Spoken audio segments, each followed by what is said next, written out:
there, and welcome to Dungeons at Dark, where I, your dungeon master, Andrew Taylor, sit around and play my favorite game, Dungeons and Dragons, with some of my favorite people. And tonight, you'll notice that we are all digital and will be all digital for the foreseeable future, as I am right smack dab in the middle of moving my household. So that's fun. So you can't see, but the D&D room has been torn apart, and there's nothing anywhere. All we have is a desk and a computer. Sad. And But- a dragon skull. And a dragon skull, sure. Tonight I am joined by, in no particular order at all, Tucker Daigle, Christian Evans, our good friend Chris, Mike Baudry, and Greg Bosch. Kyle is feeling under the weather and will not be with us tonight. He'll be back next week. Before we jump into tonight's session, why don't we do a little bit of a recap, shall we? So, last week was kind of a big week. We started in Blackmore, right outside of a husbandry place called the Zoo. We went into the zoo, this big warehouse, this big barn, and immediately realized we stepped into a magical space that is probably about twice the size of what it appeared from the outside. Inside, as we explore the chambers, we find a couple of things. We find some very weird animals, some giant lizards, some camels, a griffin, a hippogriff, a unicorn, and a elephant named, why is his name always, I want to call him Lucius. Julian. But it's Julius. Julius. Like Julius Caesar. That But bastard. you guys also met Rourke, the proprietor and owner of the zoo. Rourke, you guys were big fans of Rourke. For a couple of them wanted to kill Rourke, and I don't really get why, but just out for violence. So Rourke did, in fact, convince some of you. Didn't take much convincing for Kit, but Kit bought an elephant with a lot of help from her friend Vinsire. She now is the proud owner of an elephant named Julius. You guys took Julius along with Bridget's new horse and your other horses and moved north across the lake. You took a ferry and ended the day at a campsite. When you awoke, you did a day of travel. Didn't see much on the road, just some people and some travelers coming, fleeing High Watch after the violence there. And eventually, you took a long rest, or attempted to. As your long rest, as you started to set up for your long rest, rather, you heard a voice calling from the woods. Travelers, brave heroes, things of that nature. Like a good adventuring party does, you guys went into the woods and followed a creepy voice into a dark patch of the woods. Not super far, but a couple 100 feet into the woods, and where you eventually find what appears to be at first glance a generic garden variety rabbit. However, the human voice in common coming from this rabbit, denotes that it is not a normal rabbit. In fact, they announced themselves as the messenger, a divine messenger from some god or gods somewhere.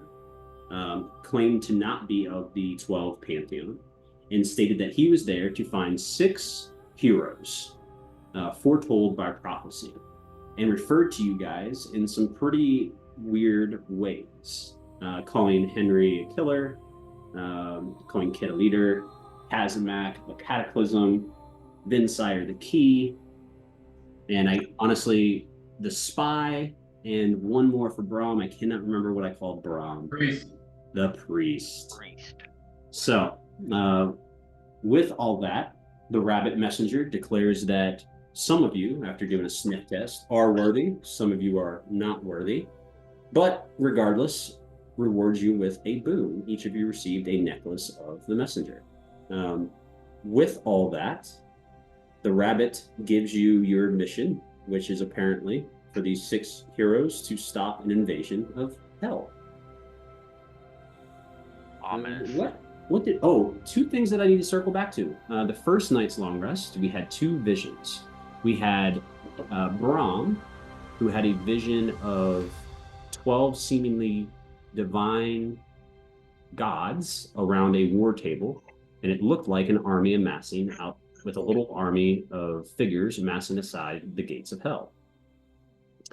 The vision ended quickly, and followed by a vision for Kazamak, who had a vision that his automaton friend, Adam, was standing above him with glowing red eyes, screaming, "Kill the giants, kill the giants, kill the giants."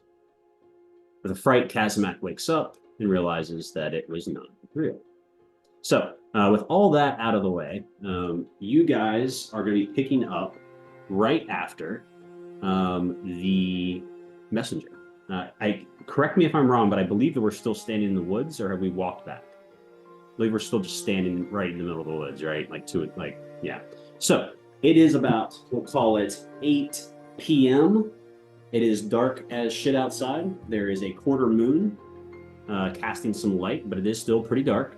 You were standing inside a wood, and there's the moonlight is kind of piercing through and opening in the canopy and kind of illuminating this little glade and this little pond where the rabbit was sitting. Kazamak, you just pulled your sword and killed the rabbit after he asked to be killed. Who would like to kill me? And that was it. So you guys are now, the 6 of you, Vinsire is there as well, are now standing kind of around this little, I wouldn't even call it a pond, but like, a little small glade, watering hole, if you will, with a little glade around it. Having just been called all sorts of names, been told that yours might be 6 heroes prophesized by gods. Yeah, let's go ahead and start. Table is yours. I have a question, because I have this written down and I don't remember why. What was the necklace of the messenger? I don't think you guys know yet. Okay, I just don't remember. I couldn't remember why I had it written down. Yeah, so the messenger gave you like those necklaces, and I told you that they were the necklace of the messenger, but you haven't done anything with them. Okay.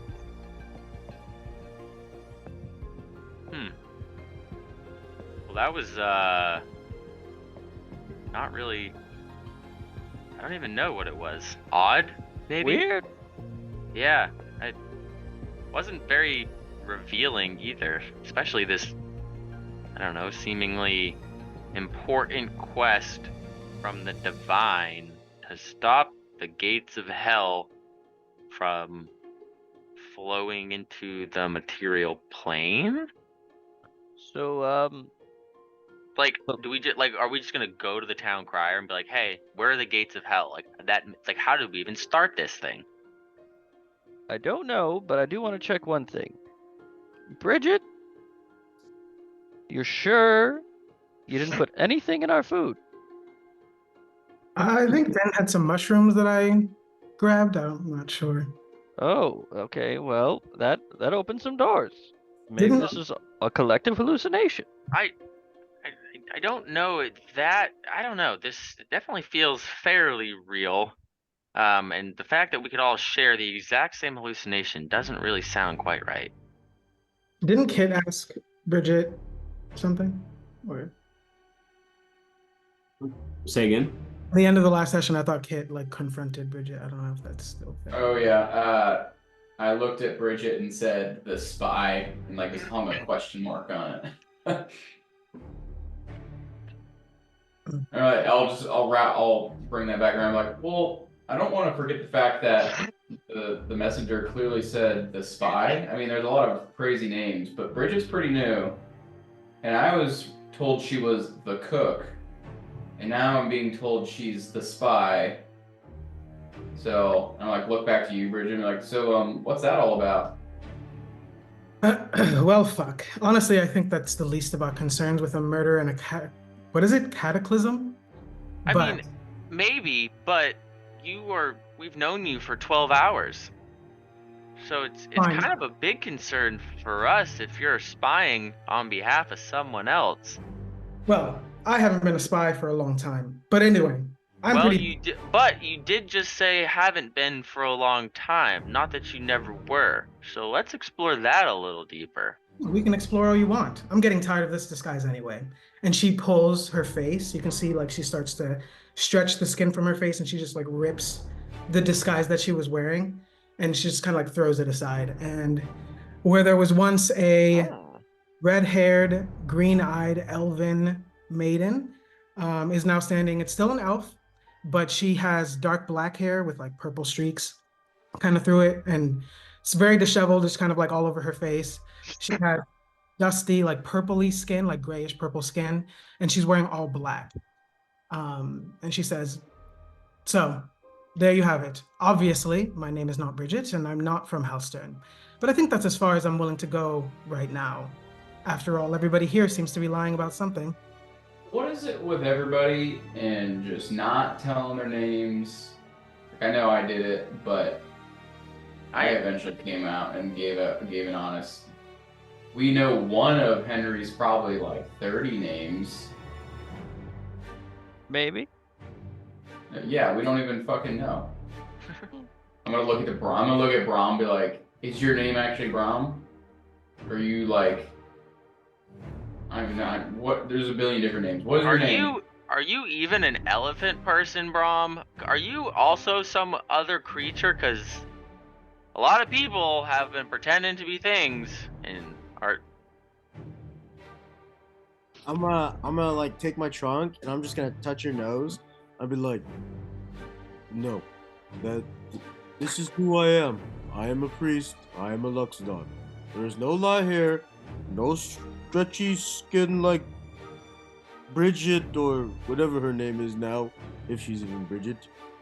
No lying here. I'm just a priest from Deborah. That sounds like a cover story. Just the way you said it for some reason. Insight check. Make an insight check. I also want to make an insight check because now I don't know who to trust. Just no one. Not great. 14. 6. Oh. Yeah, I mean, he seems to be telling the truth with those rolls. Nothing indicates otherwise. Well, I mean, personally, and this is just me, I don't. As fascinating as it is to have all these crazy lies being thrown around, I really don't care as long as we are able to, not kill each other before we find this orb. But what about after? Good point. Yeah, I mean, that's a good point. We'll cross that bridge when we get there. I'm only concerned about up until the orb. Are you planning on killing us once you find it? Maybe, maybe not. That's a lot of questions for someone who won't even give us her name. Oh, my name is Margwain. You don't want to hear that one again. Well, where are you actually from, Margwain? I'm from the Great Wood. Funny that you refer to it as the Great Wood. And not the Bleeding Wood. So, I am 300 years old. It was the Great Wood when I was there, and that's what I'll keep calling it. I'm gonna hold out I'm gonna take it out of my bag, hold out the golden mask, and wait for her reaction. And I want to see what her visual reaction is to when I hold out the mask. That's a pretty mask. Do I know anything about this mask? No. You don't have any ties to this? No. And the woman that just showed up to our house and in our lives, like in the last 3 days? Oh, you mean Aina? Oh, yeah. Well, Aina very well. Okay. That's cool. I just wanted to live a normal life. I don't know why I'm here. I really don't know either, because initially it was to, and I'm gonna attempt to tiptoe lightly, but initially it was to rescue your family, right? But Well, I mean, a good chunk of them were still around, but yeah, that was my plan. I mean, I don't think your all's plan really aligned with that. they just loosely aligned. But now, I mean, it's directly aligned. Well, I think it's pretty clear that none of us here are heroes. So I don't know what this prophecy is about, but Yeah, it's also I don't really understand that either, to be honest. I mean, who knows? Vinsire seems like he's on the up and up. Yeah, he's been oddly kind to Julian. Is that the elephant's name? Julius, yeah, he seems to be tending to his wounds pretty well. He must have gotten into something last night. Yeah, it kind of About an hour ago. Yeah, it raises a little bit of a concern. I mean, elephants aren't small, and I mean, if something's able to tear up an elephant that easily, it might be still lurking around. So Yeah, perhaps we should get back to camp. yeah, maybe best not huddle where the weird rabbit poofed. And I'm gonna like kind of start to walk back towards the camp area. Yeah, it doesn't take long. It's just like a 2-minute walk. It's not like you're just walking through dark woods, watching your feet as you go. But eventually, you guys make it back to your camp. So you haven't really set up the camp or anything, so you can set up your camp. Yeah, let's do, as we're setting up camp, let's do one of my favorite things.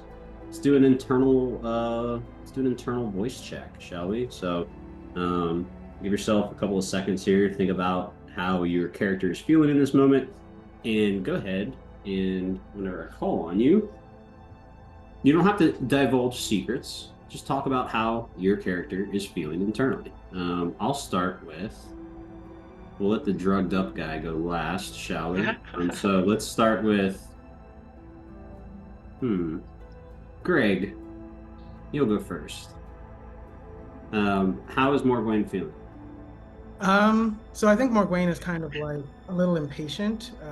She has obviously been, here for a while, kind of trying to figure out what's going on with the Celestial Orb. She finally sees Aina for the first time in a long time, and she kind of wants to see what the next leg of this journey is. She also is kind of uncertain about the group that she's traveling with. She obviously revealed who she is as a real person, and so she doesn't know how they're gonna react to that. Okay, very good. Let's go around the horn here. Chris Jensen, aka Kit. To be honest, she's just wanting to go back to normalcy, knowing that that's not not a thing anymore. But she doesn't really care. She's like, whatever. Just another liar. She just wants to go back to the Bleeding Wood, back to the den. Flashback to when we first found her, shaking up water in puddles. Just go back to being a normal foxfolk again. Very good. Henry. Henry is feeling probably the most comfortable that he's ever felt around the group. People are scheming, lying, and he's fucking into it. He's also starting to think he's got some of these guys pegged. There's a few that he's still like, I'm not quite sure, but he's starting to peg a few of them, and he likes that he's. Yeah. Yeah. Kazimac's one of them. Yeah. We did bond. We did bond. But yeah, he's actually feeling really good. He's excited. He's super excited. Trying not to let that show, but he is vibrating with excitement. Very cool. Kazimac. I would say Kazimac is also beginning to only just recently, not really impatient, as more like even more so driven to try and locate where the rest of his kind is located. Especially now, this being essentially the second time that he's heard from his deity. So he's got kind of a fire lit under his ass, trying to figure out how can he speed things up to complete the task that he needs to complete? Because that is his only goal. Ah. Brahm. Right now, Brahm is questioning everything. He is wondering how many more secrets and lies his continent has to hide.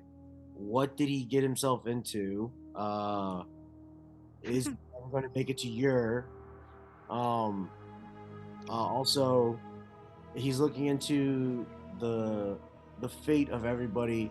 Is that does everyone's intertwined lives, as different as they seem, do they twine is because they hold a key part in something, as like something you wouldn't think is a match is going to be a match, or is there going to be a conflict amongst the group that would get us all killed because we would never see eye to eye because everyone seems to be in it for their piece of the pie and not for the group, especially with the messenger coming down saying that, oh, we were supposed to save the world.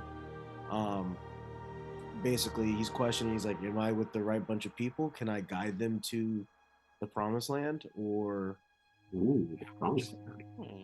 fake gods here? Huh? Very good, all of you. I'm feeling generous tonight. Points of inspiration for everyone. Wow. So, as you guys set up camp and use your servant, use Adam, you're setting up the camp. The night is, it's pretty cloudy, so as the moon is shining, but clouds kind of covered up. And as you guys kind of eat your dinners and get ready for bed, anything that you'd like to role play? No is a complete fine answer as well. I will just go over and look at Julius one last time before bed. Yeah. Just kind of inspect his wounds and go walk over to the dropped sugar cubes that I dropped in sheer depression when he walked away from me. I'll collect all Ant 4 of them. infested. And it'll probably be crumpled and dirty, but I'm gonna pick them up and just like offer them up to his snout. Yeah, he kind of like gingerly takes them, and, like puts them in his mouth. He's pretty fucked up. He's not looking great. He's been healed at this point, but he's still pretty fucked up. So, big old elephant, a lot of wounds. Looks like as you kind of inspect it, gotta make a nature check. Oh man, his mints are gonna be found out. 18. 18. As you kind of look at with an 18, you look at the side of Julius here, where he's been attacked. I would say you are able to discern a couple of things. One, there appears like this might have been a dragon attack. You're not entirely sure what kind of dragon, but the claw marks, they look like dragon marks, and it's pretty large. And there's only so many things that are that big. So you're able to put together with an 18 that Julius was attacked by a dragon. Oh god. Of course, Kyle's missing. I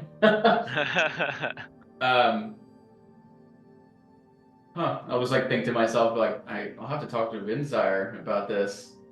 See if he can talk to Julius whenever he's I take it Vinsire's just like off doing in the woods doing druid things. We can play with Vinsire if you want to play with Vinsire. It's fine. I'll ask then and be like, you think you could ask Julius what attacked him? This looks pretty ominous. I think that, like, the group should know if there's a dragon in the area. I'm gonna channel my best Kyle. Look, I can do it. But we really got to figure out a better system because we're kind of burning through my resources. And to be completely honest, he's kind of a dick. the elephant. I mean, that's fine. This is kind of pressing because, and I like point out all the different indicators, but like this looks pretty bad. And I would like to know if there's, elephants don't typically, scurry away from smaller beasts unless it's like a mouse or something. This is clearly evident of like at least some sort of large winged lizard flying around. Vinsar's gonna. All right, yeah, I'll do it. He's gonna ritual cast speak with animals. He will talk. I guess I'll have a conversation with myself again. There are things to do. Yay. Usually no one gets to see me talk to the voices in my head, so this is good. Yay. Yeah. Yeah. So Vinsire's gonna turn to Julius and go. You say, wait, he has to speak in common, so it doesn't matter. So he's just gonna say, "Hey, what happened to you?" Julius is gonna say, "I was attacked by a dragon. It was mean. It hit me, it bit me, and it scratched me." And Vinsire is gonna turn back and go, "Oh, would Kyle lie?" I think Kyle would definitely lie. He's already lied to us by going out. I think he would continue lying. Yeah, we'll continue lying for Kyle. Vinsire is going to go. Let me make a check here. I don't have this thing pulled up. Give me 1 second.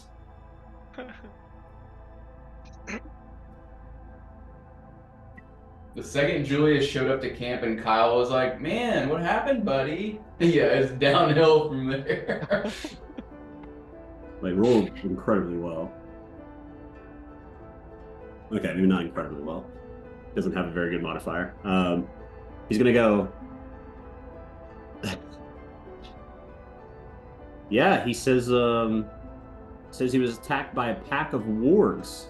And you can believe it, like pack of wargs, wolves, big ones even. And this is not at all in line with wolf attack type injuries. I mean, take it for what you will. How confident? I felt pretty confident that that was a dragon attack because I was like, these are all clawed markings, not teeth tearing at flesh. I'm like, all right. I don't know if. I mean, he's incredibly dumb. Yeah, but like the markings, is it just in one spot or is it like literally all over? Vinsire only did 2 attacks, and it was a multi-attack, so it would have been just the one side. How high up on the elephant's body? Because he was attacking from above, right? Yeah, so like at the top. Like, man, that's crazy. The wargs, got 15 feet. Must have. Hey man, I'm just telling you what he said. If you want to talk to the elephant, by all means. He's just gonna. I'll have to figure out a way to do that. But I mean, regardless, I think we should probably be pretty careful tonight. Oh yeah, we just maybe Henry will do like his bubble, Well, let's just hope that he can do that and Julius doesn't get attacked again. And I'll just like pat him on the like shoulder deltoid area. Give him his sugar cubes, his nightly ration, and head over to Henry and be like, I definitely think we want to put up the bubble tonight. Julius was attacked by something. He says it was wargs. I don't think that's what it was. It looks like a dragon attacked him. Like, I'm not like the expert, but it definitely didn't look like a thing that would. So you're saying no short creature could have done that, and it had to be flying. Dragon? How would an elephant know what a dragon is? I don't know. He lived in a zoo. Yeah, I mean, dragons in the zoo. It was there was a unicorn, so. Oh yeah, we don't know if there was a dragon in the zoo at the time, but who knows if there was one previously. That's fair. That's fair. No, I'll definitely do the bubble thing. If you wanna, now, everybody good with now? Yeah, I mean it's relatively late, and the sooner we can get on the road tomorrow, I mean, it's fine by me. All right, well, everybody getting close to me while I start gesticulating wildly.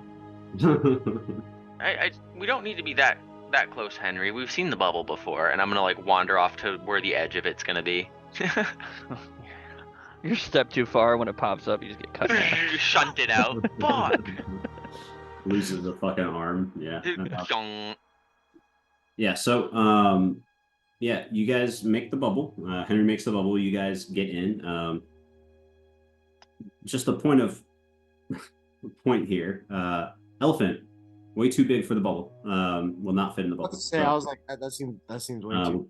Yeah, Elephant will be out with the horses. I assume so. As Julius, finds a spot to lean up against a big tree, kind of like in the woods a little bit, kind of protecting himself. You guys get into the bubble and you take your long rest. Before I go to bed, I just want to tell Adam, I'm like, hey, Adam, so remember how you kept an eye on Kit? Go ahead and do the same thing. What's your name again, Greg? Your character's name? Morgwain. Okay, I wanted to make sure that was the correct name that I saw on the screen. Go ahead and keep an eye on Morgwain. Nothing. I don't really know what for, but she's relatively new, so better safe than sorry. And I'm gonna get ready. I'll have a very similar conversation with Philip. Okay. Cool. So as we lay down to go to bed, anything that anybody wants to do while everybody's long resting? I'd like to have a telepathic conversation with Philip for a minute. Okay. While everyone's kind of resting, I'm just gonna kind of lean up against the dome for a second, take my pipe out, start smoking it, which will be interesting to see how it works in the dome. Everyone's just high as hell. Yeah. There's a game afoot, Philip. There's a game afoot, and we're all players. Jesus. I haven't done her voice in a minute. I don't know. No, games. Yeah, I don't like games. You know what I like? I like sitting still. I like cheese. Knew that was coming. I liked our house in Last Drop. Mm. We just gotta go back. We just gotta go back. I don't know about that, Philip. I think we've stumbled upon a path that the only direction is forward. We can't go back. Not for a little. You know what they say? Curiosity neutered the cat. That, sure. Yep, that's what they say. Philip, with the events that are arising, I may change your form soon. I like being a rat. Nobody really bothers me. They stay away. And nobody likes rats. Well, true. What do you think? I'm like a bird? I'm gonna be a bird. Yes, I might send you. I might set you back to the way you were before. Oh. But Okay. for now, we will maintain. Just keep an eye, especially on that one, the new one. Okay. All right? Sure, I didn't need to sleep. It's fine. You don't. You literally don't, Philip. How many times do you have to have this conversation? I forget sometimes. I'm just a rat. And she runs off. Oh, fuck. Morgwain's just surrounded by a robot man and a fucking rat. Like, Reports back to you. She is sleeping. I mean, the bubble's not very big, right? Only like 10 by 10 or some shit, right? Yeah, like it's something small. like that. 10 by 15, something. Yeah. Yeah. So, you guys can see everything. Excuse me. You guys can see everything, but it's mostly just, in case anybody tries to do anything, I suppose. Yes. So, if there's nothing else during the long rest, we will bed down. So you guys take a long rest. You get all your spell slots back. You make it through the night. as we wake in the morning, and we break down our camp, as we're doing that and eating our breakfast and all that, what is everybody doing? Does anybody want to role play or talk about anything?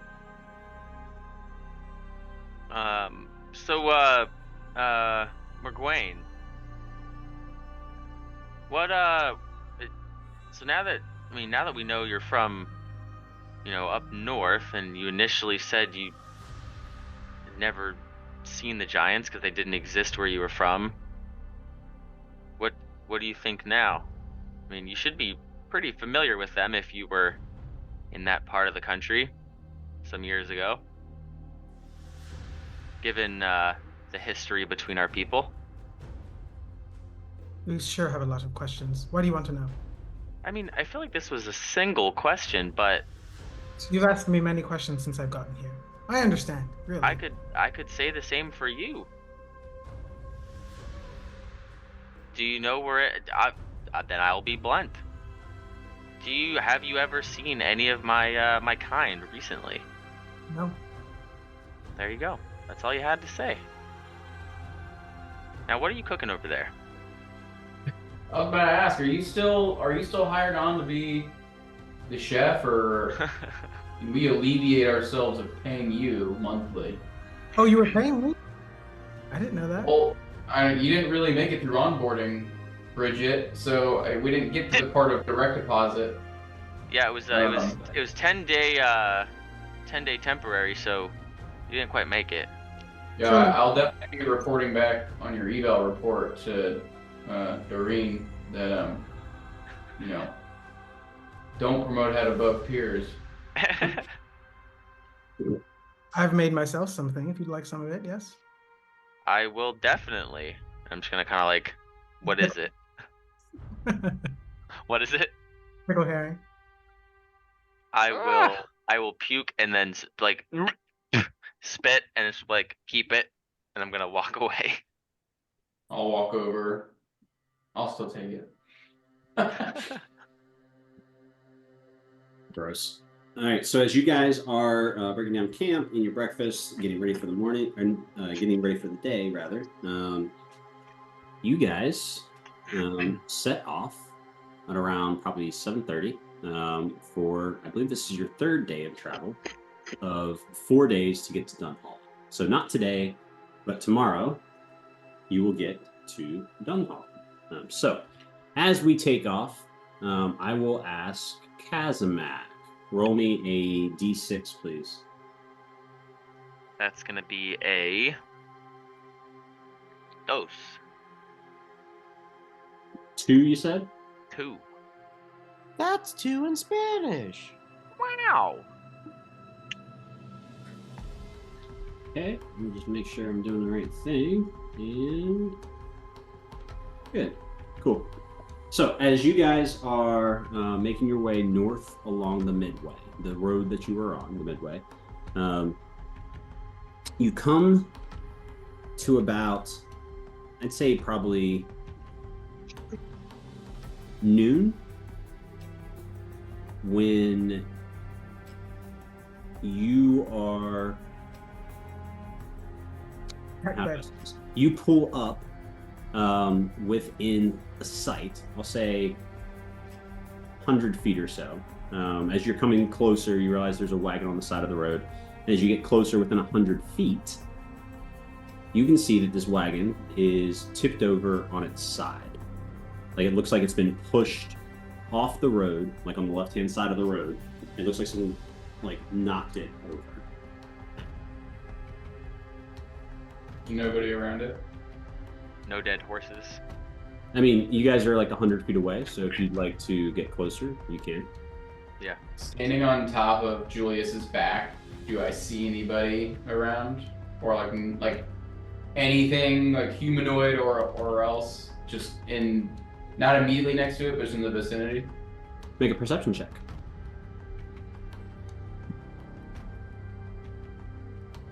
18.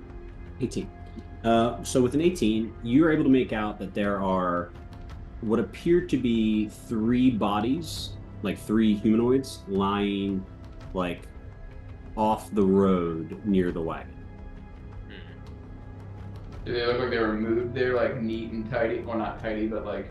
Can't tell from this distance. Hey guys, I don't know if you see that wagon, but it's not just a wagon. There's some bodies on the ground. I got something for this.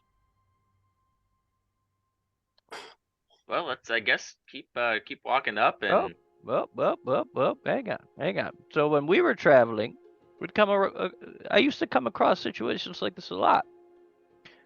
Best to approach them stealthily. So what I think we should do is, and then before I can give Philip any warning, I'm just gonna grab her off my shoulder and hurl it like a football again. Son of a bitch!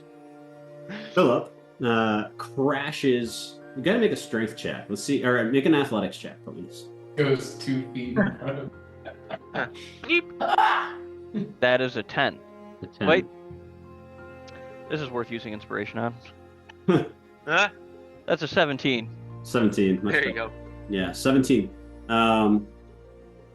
Philip flies about 40 feet, just fucking end over end, just, and then boom, hits about 40 feet. Then kind of like gives you, like, you see, all of you see Philip like hit the ground, and there's like a moment where she doesn't move, and she like stands up, and you see the tiniest little motion from about 40 feet away as Henry is flipped off by a. I won't even make you make perception checks. You all see very clearly Philip flip off Henry from 40 feet away, and then turn and run towards the wagon. When Philip hits the wagon, Henry, in your head, you hear, Fuck! There's always something bad. There's definitely dead people. I mean, this one's dead. you see Philip like walk over to another one. This one's dead. Oh god, this one's head smushed in. Oh god, you can't even tell where the eyes are. Oh. Yeah, see this? This is fucking cool. To shreds, you say, Philip. Oh. Guys, good news. Everyone's dead. So I think we're good just kind of walking up there. Some good news you have there, Henry. Good news as in we're not likely to. You know what I meant, kid. Come on, let's just. No, I got it. You were referred to as the murderer last night. I understand. And I'll just like yip Julius and just trudge on forward. Yip. Andrew. Yeah, so as you guys yip on the road here, you make it over to the wagons pretty quickly. And then as you dismount and kind of start searching the area, go ahead and have everyone make investigation checks. Andrew. Yeah, buddy. Can I do an investigation check looking at the surrounding area? Because everyone's just so central on these wagons. I kind of want to see if there's or anything that's afoot that may have led to the scene that we're on. Okay, yeah, sure. Make a perception check since you're looking around. Investigations for hand.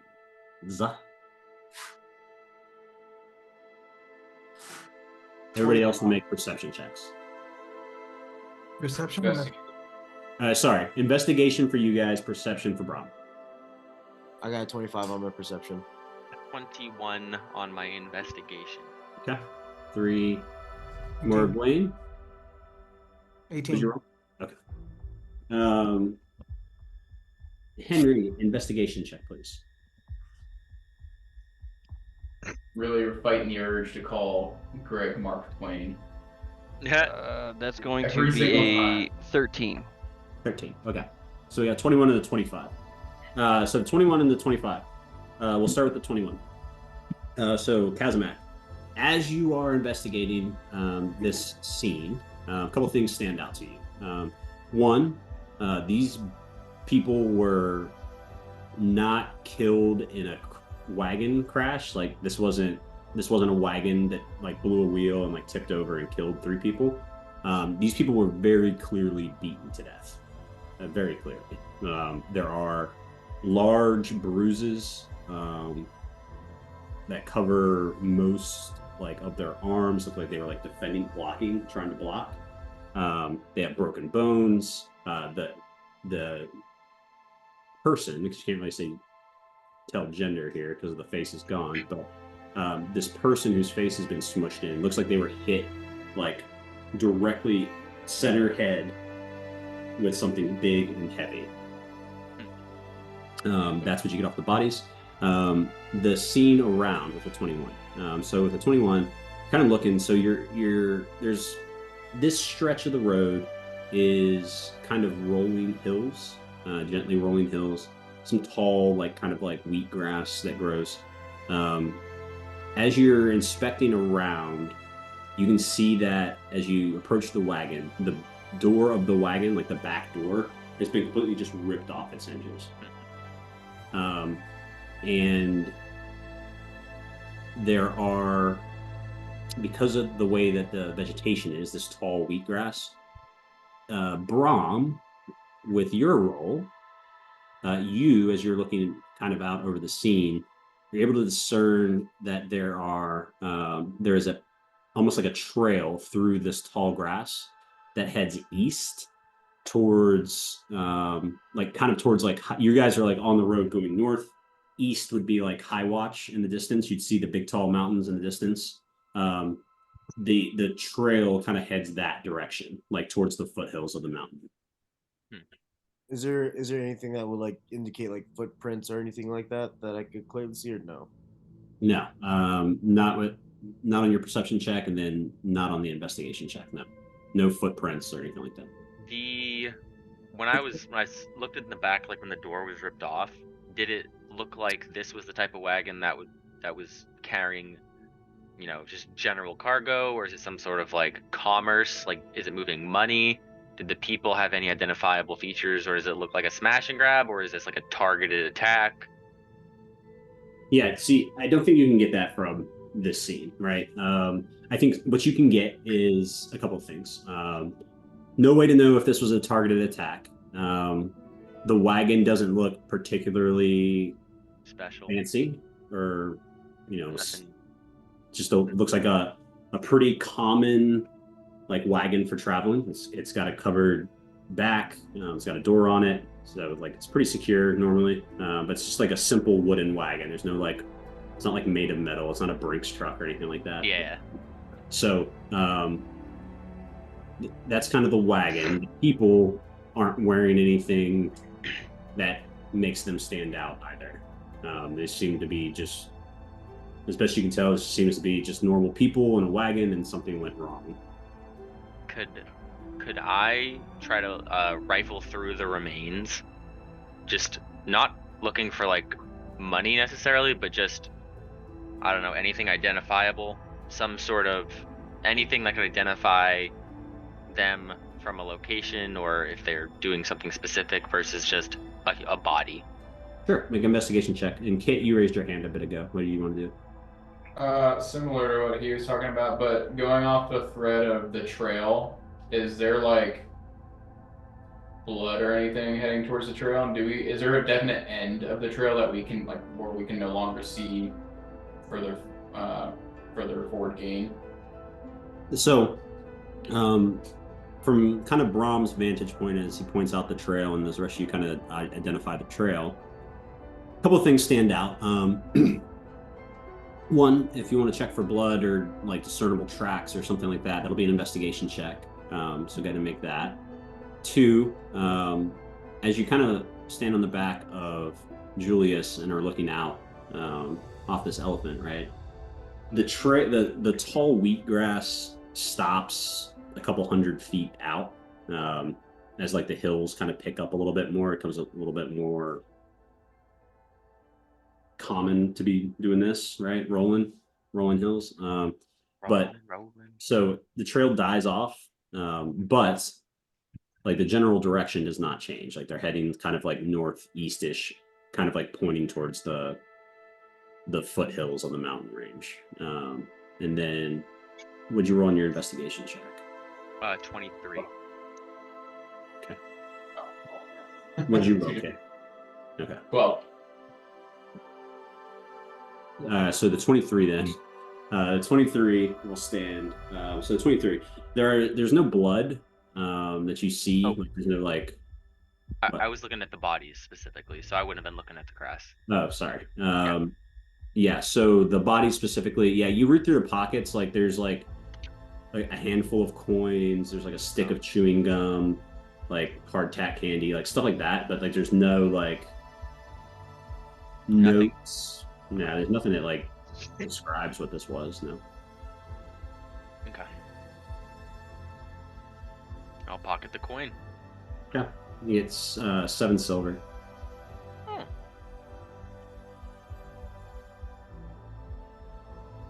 While everyone is looking through the grass, and I'm just kind of here rifling around, was this wagon towed by animals? Was it like a wagon they pushed? Is it? No, it was a towed wagon. It looks like there were probably horses at some point. Yeah. Is like the yoke and everything still here on the wagon? No. Odd. Does it look torn, or does it look like it was just removed, like disassembled? It was like it was cut. A clean cut? Clean-ish. Yeah. Interesting. You said the wagon itself is it like open or? The back is so it's a covered wagon, like a hard top, like wood, like completely covered in wood. It's got a back door that's been ripped off the hinges and tossed aside, and you guys can see inside the wagon. If you'd like to investigate inside the wagon, go ahead and make an investigation check. 11. 14. Make sure you guys are speaking up into the mics, please. So the 11 and a 14. 21. And a 21. Yeah. So as you guys get into this wagon, not a lot of space, right? Like 2 or 3 of you get in there, it's pretty tight squeeze. But as you guys are kind of like rifling around in here, with those rolls, you don't find anything of note. There are a couple of things, right? There's like a stuffed animal. There's like the normal things that you would expect to see like in a wagon full of travelers, right? There's like traveling clothes. There's like cloaks lying about. It looks like something or someone tore through their like personal belongings, but it doesn't. I mean, you have no context if something was stolen or taken, but it just looks like shit was just thrown everywhere, like just rifling through shit. It was like going around like they were particularly looking for something. I don't know that you would have the context for that, but it just looks like somebody someone opened a suitcase and threw all your shit out of your suitcase. Everywhere. Yeah. I know what to look for when CSI looks for things. Bring out the black light. Yeah. You said stuffed animal. Is there context within here to say that there was like children or a child, and there's no children outside the wagon? I'm assuming, right? Not that you saw, no. You saw the 3 bodies seem to be adult bodies, but there is a stuffed animal. It looks like a kid's stuffed animal. It's like a little stuffed teddy bear. Very soft, very plushy. But no. Now, I will say, as you guys were making your investigation checks, I'll give you this. There are 4 sets of luggage in the wagon. I'm gonna start going through them. Okay. Yeah, as you guys, well, they're kind of dumped everywhere, but you can kind of see where like the piles are. As you're kind of going through these piles, yes, there are children's clothes with those investigation checks that you had earlier. There are children's clothes in the wagon. I would like to take the stuffed animal. Easy enough to do? It looks like it was some sort of kidnapping, I guess. Weird. What are the races of the people on the ground? Are they all the same? They look to be human or half-elf. They're all pretty banged up, so it's hard to tell, but they have like human or half-elf features. Henry. And the one that got its face caved in, is that like a larger one or a smaller one? It's the normal size adult humanoid. Like 5'11". Henry, did you kind of like sneakily take this stuffed animal, or did you kind of like look at it, examine it, and then just kind of didn't care if someone saw you take it?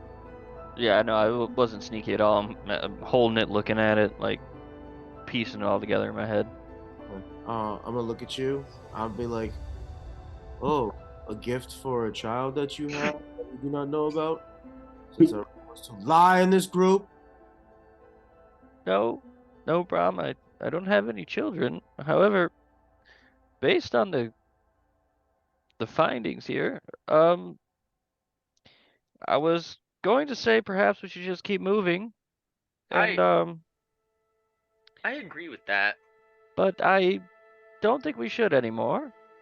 I believe there was a child among them who probably got taken, and we should probably go help them.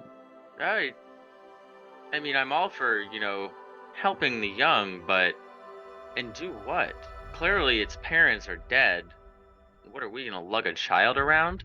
Well, we're going to stop in a city soon. I'm sure maybe there's an orphanage or someone that can help. I mean, they were coming from that way. Maybe there's family. All right. It just seems like we're getting a little off task. Gonna be just following a random trail in the woods. Sounds like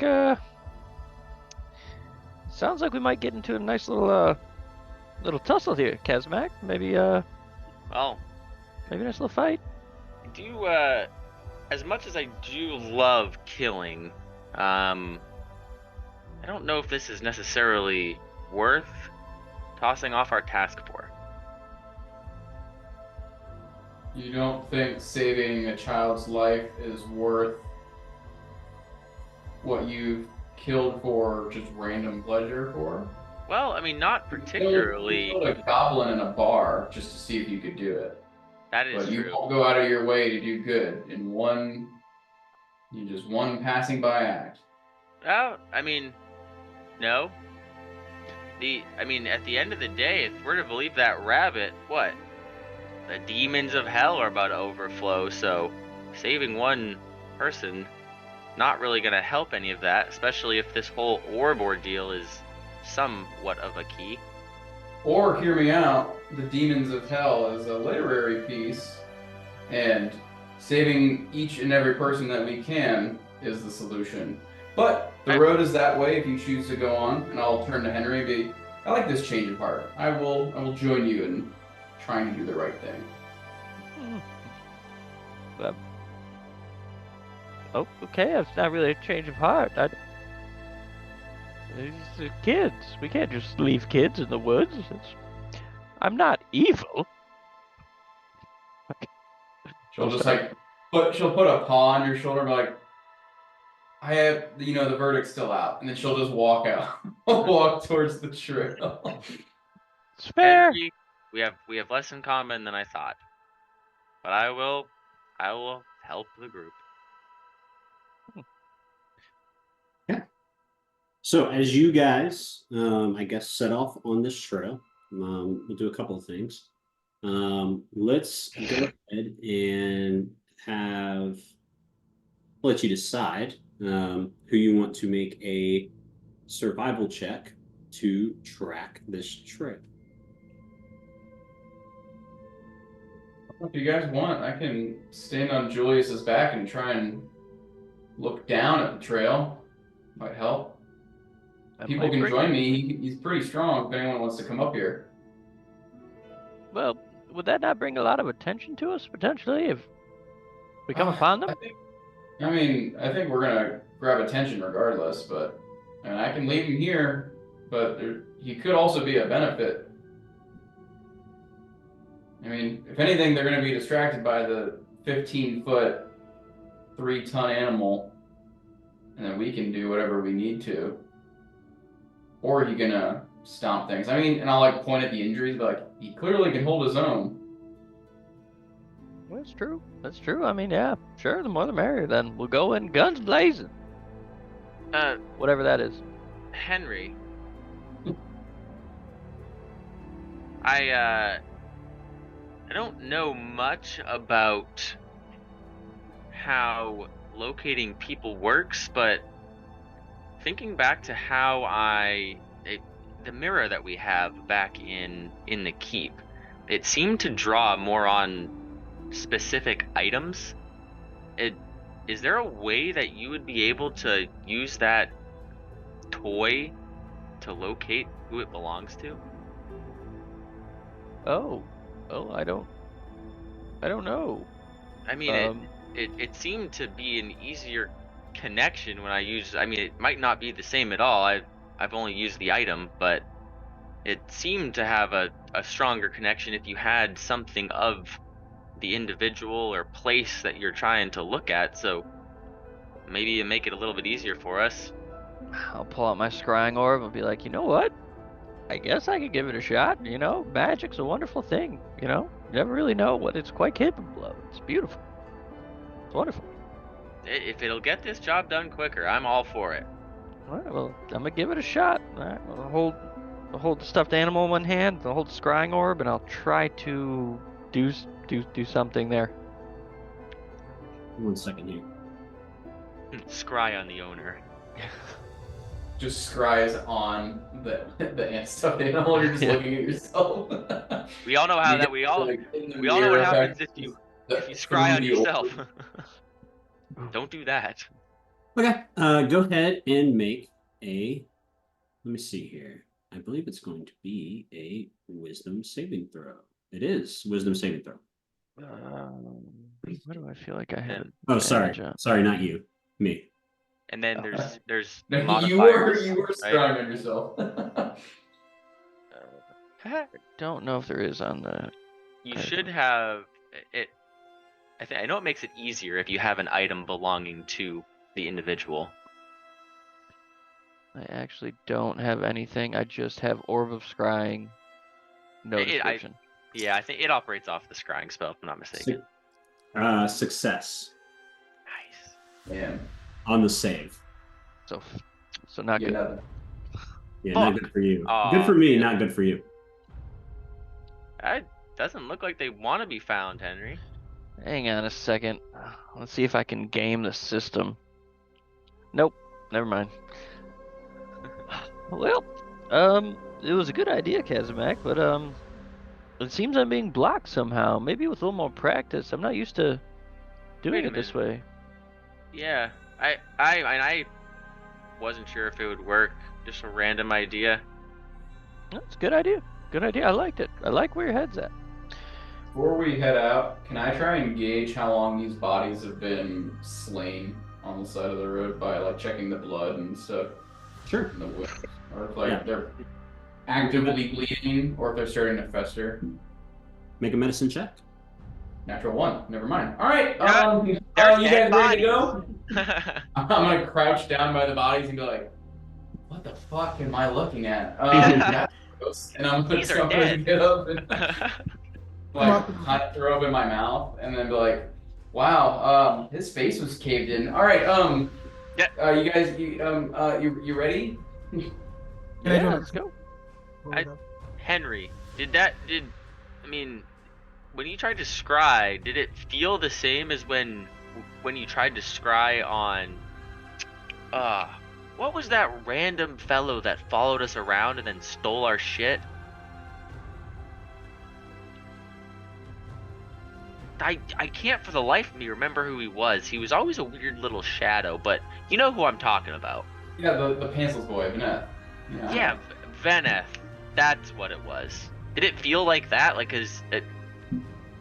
Yeah. Oh. Because I remember you said there was things that could block it. So, could that be? You know, it. Now that you mention it, I wasn't quite sure if it was just my idea that wasn't working, or like but magic. It did feel like I got blocked. Yes. Huh. Well, it doesn't really help us, but I mean, it's a clue. Imagine if he's behind this. Then I would be very happy I was convinced to go, because I would love to kill him. I mean, that or it's apparently just a very powerful child. Yeah, and if that's the case, it begs the question. No, that might be blessing in disguise. Maybe that's the key we need to fighting the demons of hell. Mm-hmm. And I'll do a little like finger point at you, Kazimak, and be like, silver lining. Well, long as I get to kill at least a couple people. I'm sure we can manage that. So, into the woods on this random trail that's going to be very difficult to follow. Sure. Anyone Yeah. want to join me up on Julius and be a second set of eyes? It's tempting, but I don't know if I want to be the center of attention if we get into combat. I'm gonna look to Vinsire. You mind hopping up here with me? I think Julius feels probably most comfortable with you.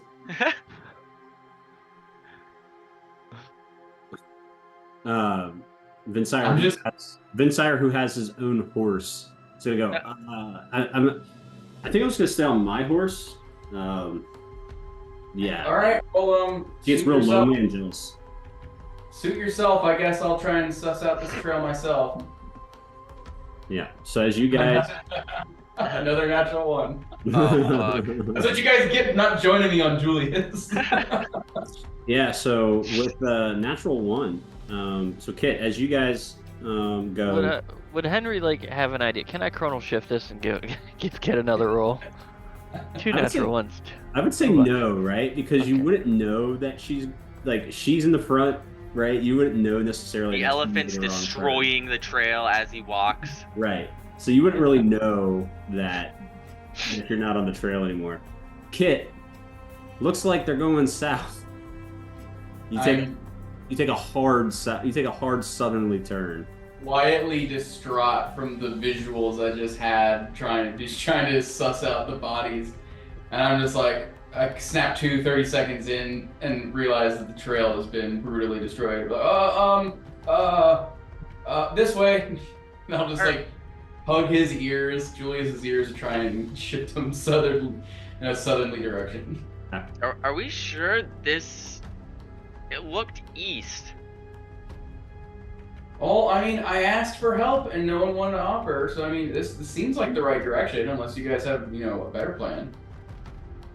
Well, I mean, the elephants destroyed everything that was left of a trail, and also left a pretty obvious one right to us, but your guess is as good as mine. If it, what I noticed, come across something that'll be indicative of what's going on. When we're walking and he takes it as hard of a left turn as you said, would I see a trail like this? Like our trail, and then a trail continuing?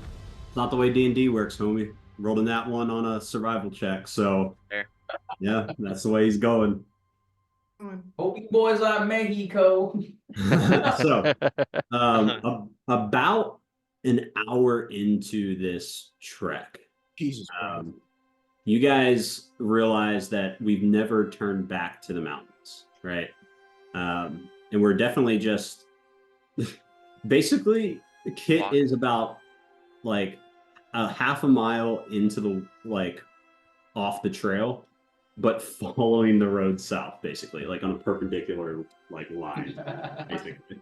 And as you guys kind of notice this, you're able to stop and say something. Yeah, not to be the Debbie Downer, because I was really against this whole thing from the start, but we're not very far from our initial camp. We're going backwards. This can't be the right way. Well, I'm fine with someone else helping out. I'm just trying my best. Oh dear. All right. Well, Vinsire's going to step up and take a look at the trail, and Vinsire comes out with a 20 on his survival check. Good job, Kyle. Vinsire rolls a 20 and goes, Kid, I think you got turned around on that elephant. It's it's dumb and rude. So not no surprise there. But someone should kill him. it's this way. It's east. Toward sorry, it's just so hard, guiding these things. First time, I've never really driven an elephant before. Go ahead, you can take point, Vinsire. So Vinsire will take point. We'll walk back up the trail that the elephant has left, since you guys have paved through this wheatgrass. It's called that, right? Getting you back to the original trail or whatever this was that absconded, possibly with a child. You guys are now back on the correct trail. And as Vinsire, as you guys go, it's about another hour. But as you hit about an hour, the terrain starts to change slightly. So still rolling hills, but gone is like the tall grass. It's more like rocky, if that makes sense. And you're starting to find these hills are less numerous, but of greater size. So the hills, as they dwindle in frequency, you're seeing bigger hills. You're on, basically you've approached and have hit the foothills of the High Watch, essentially. It's you're not near High Watch. It is a very expansive area, right? Like these mountains are huge. The rolling hills that accompany them are large as well. You guys are in these kind of large hill area. In about an hour in, I'm gonna have Vinsire make another survival check. Roll another 20. Roll a 13 plus 7. So another 20. He's going to kind of point and go, they went down this way. I still can't tell what they are, like their feet, but they definitely went this way. And it looks like they didn't care if they were leaving a trail. There's no like smoke or anything in the distance, right? Make a perception check.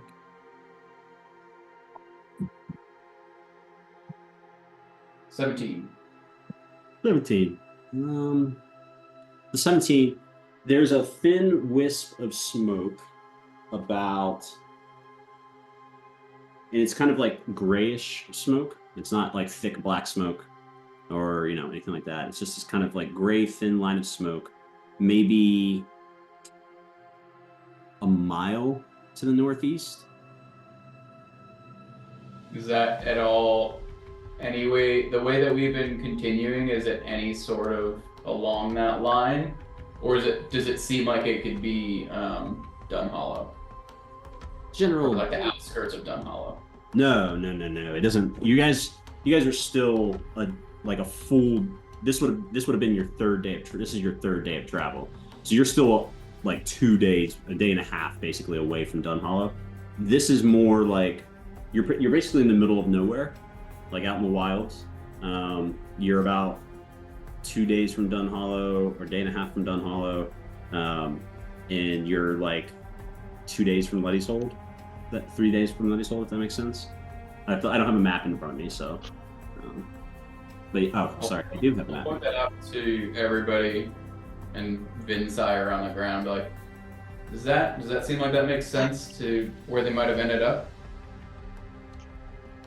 Maybe a campfire they might have set down for the night.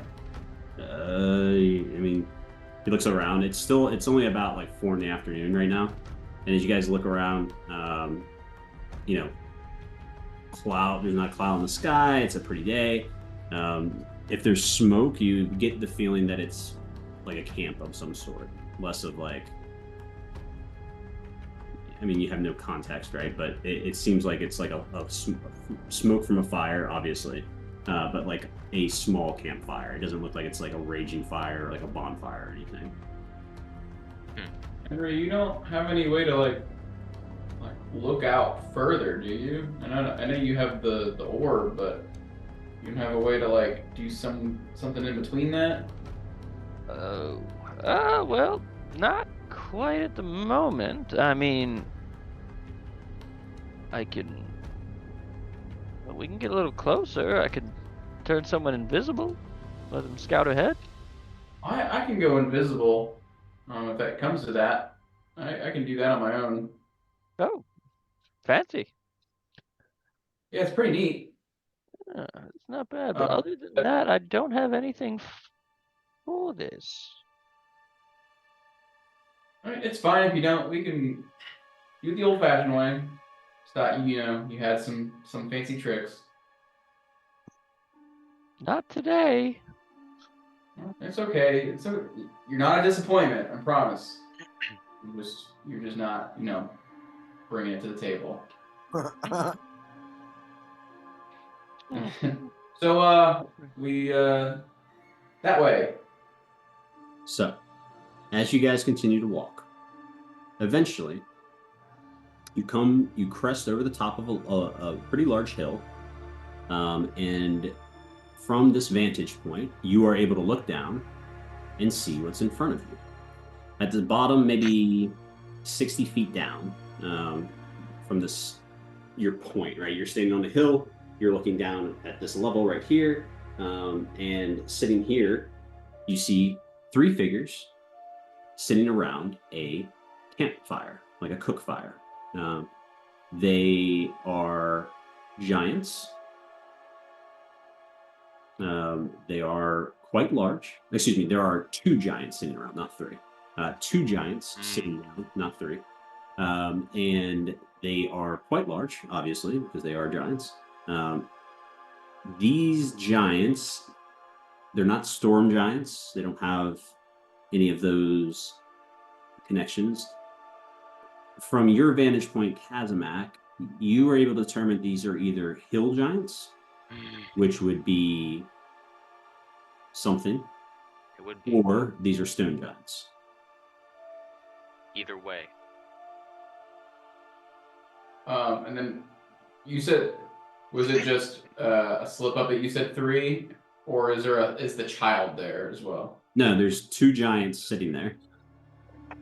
Yep. And they're just like milling about, like cooking a meal or something. They're just sitting around a campfire right now. Okay.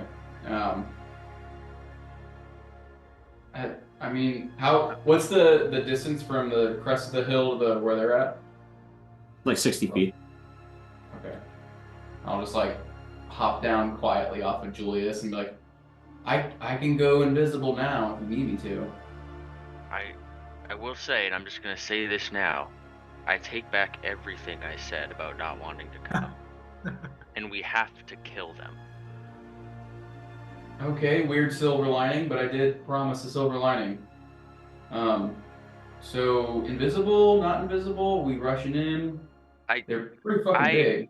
I mean, rushing in, if we can get some sort of surprise on them, yes, but I don't think you going invisible and getting close would be a wise idea, considering what they did to those fellows back there. So they're not small giants. Well, if you guys can hit them from here, if I can get closer, I can go invisible, and the second you hit them, I can try and hit them too. Well, we should try and find the child if they're still alive, or what's going on there. Once we ascertain the location, I think what we could do is get their attention, maybe have someone go in silent, extract the child, and then hit them from both fronts once the child's located in a safe place. I would. The only thing is, which one looks like the hill giant? So, again, you're too far up to determine what they are. Okay. You can't tell. I thought you said. Okay. I thought you said. Tell if they're. You cannot tell if they are hill giants or stone giants. But they're one of the 2. Okay. Henry. I can sneak in and take a look around. I'll like put my hood up. Well, my cloak, and this kind of helps me out. Or if you want, you guys can just hit them, and I can look around while you guys are keeping them busy. Morgwain, go ahead. Henry, don't you have that little mouse you can send in ahead to look for the child? I do, but the thing is, Philip's a fucking coward. But she has to do what she's told, so I could do that. But Philip? Yeah? I need you to be brave. Why? I don't want to be brave. I'll I imagine I'm like on the top of the hill ducking down. I'm just gonna hold my hand up with Philip facing the giants. You're a son of a bitch! All right. There's a child, Philip. There's a small child somewhere down there near those giants. I need you to go down there and let me know if you see them. And please don't get smashed. All right? Counter offer. I stay here where it's safe with the elephant, and you go do that. What's she saying? Oh, hang on. I'm just one quick second. All right, Philip. Come on. Can't be a fucking coward. There's a child. We have to do this. All you do is you throw me at shit, and it steps on me and kills me. And then you take your sweet fucking time bringing me back every time. And then I find out you're up to no good doing bullshit while I'm gone. He's like, oh, Philip, save me, Philip, oh, help me, Philip, oh. Philip, you bring up strong arguments. I can't say that you don't. So how about this? I promise. I have my brazier here. If you don't make it out of there, I'll bring you right back as soon as we deal with the giants. Whatever, just fucking throw me already.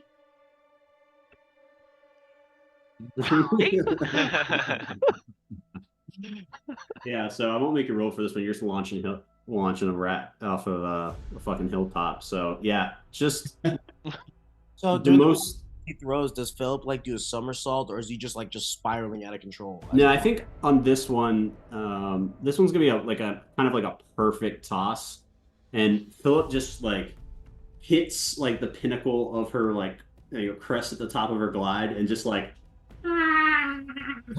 ends out. Just the I believe I can fly straight through.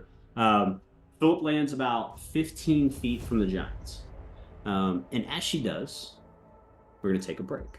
Ooh.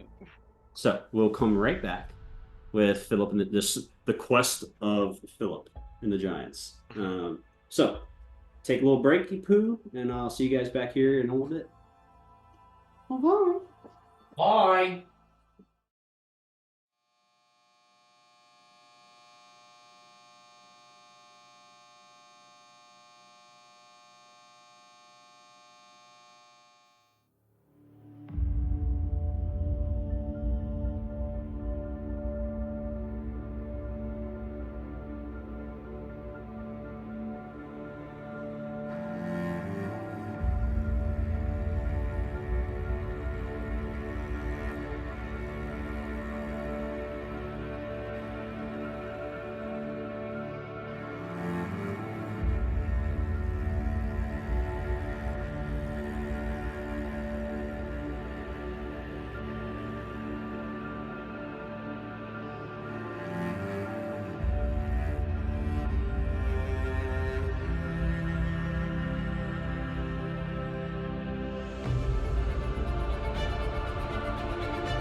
Hey, and welcome back from break.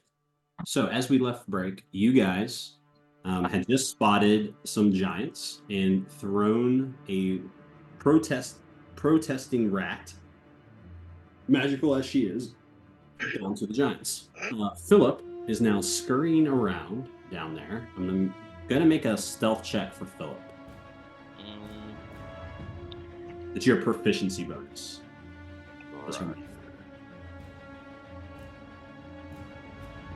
It's going to be a 16. 16. Okay, she feels hidden. So, as Philip is doing her thing, doing a scouting mission, a couple things. You hear back. Oh, fuck, these guys are big. Just a rat. Just a little rat. Doing rat stuff.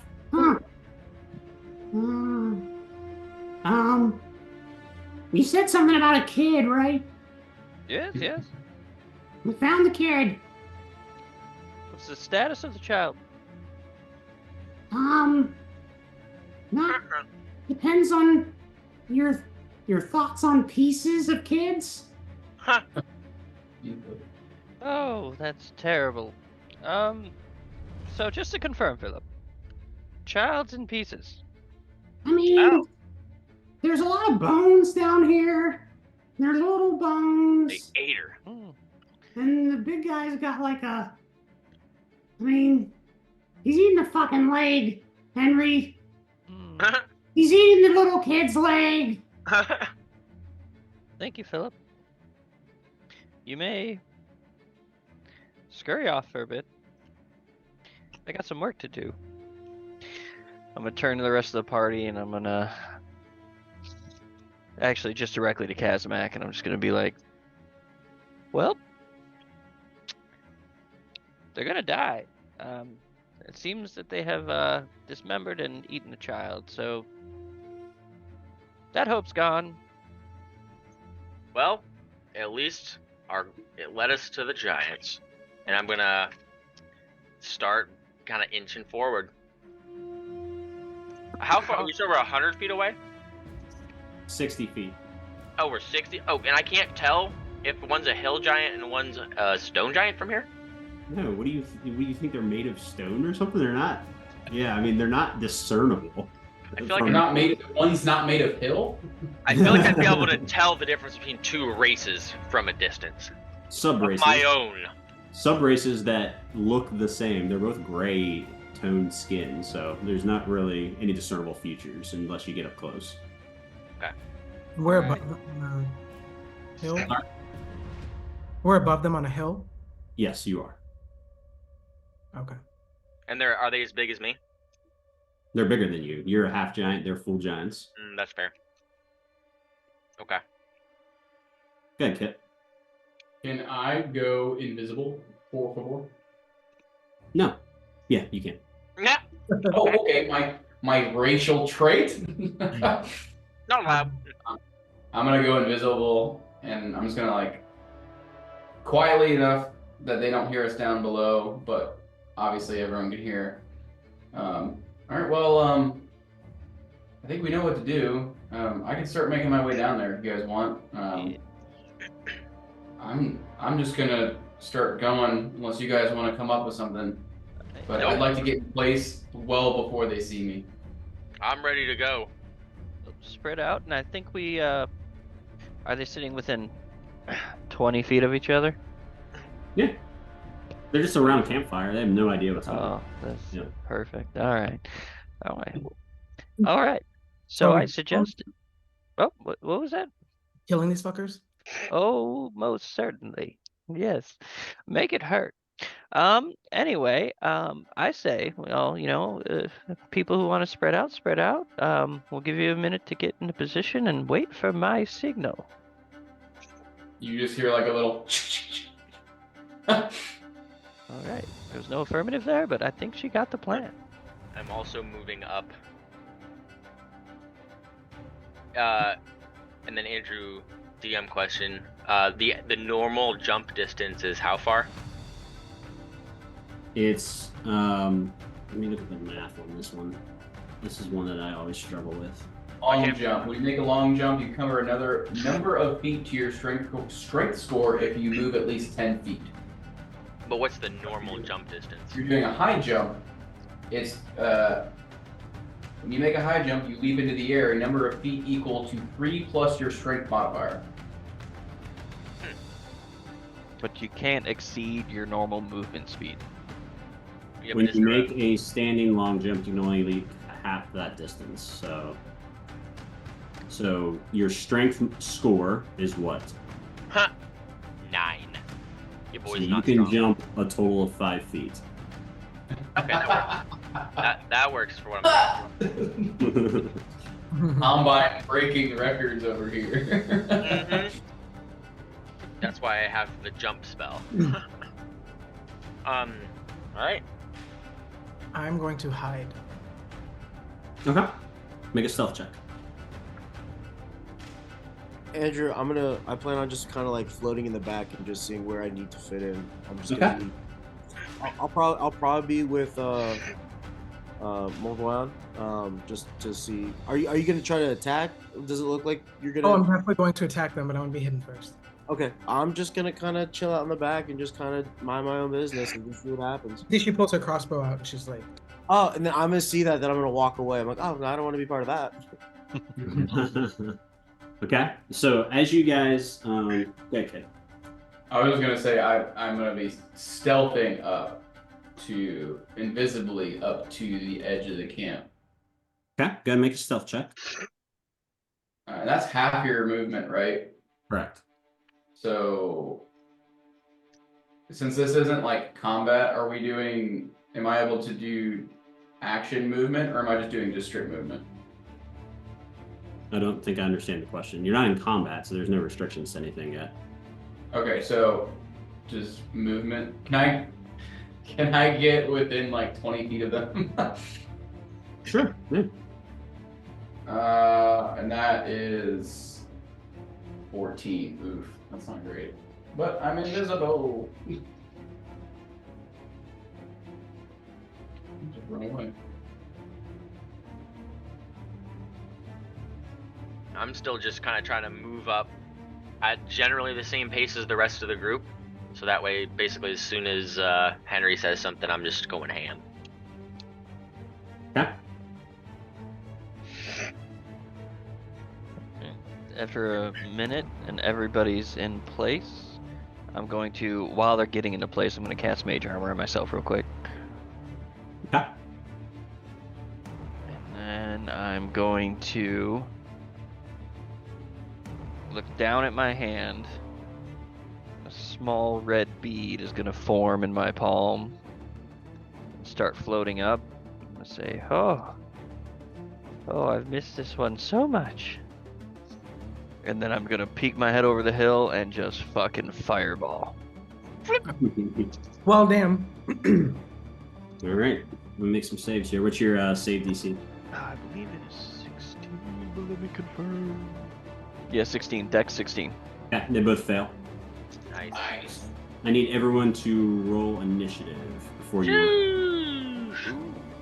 God damn, dude. What the fuck is that? 6. Oof. Quick question. Hmm.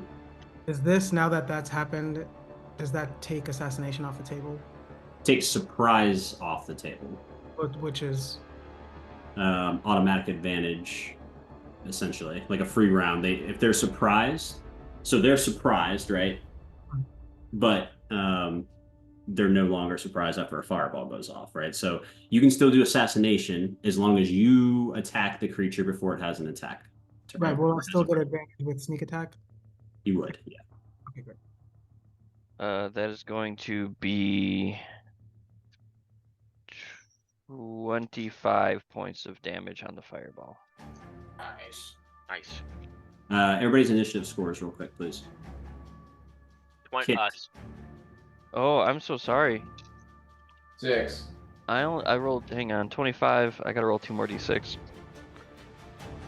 That was 15. Okay. 17 for Kazamak. Yeah. A whopping. Wow. 12. So- Sire. The damage went up to 30, and it is a 9 for Henry in initiative. Okay, Brom.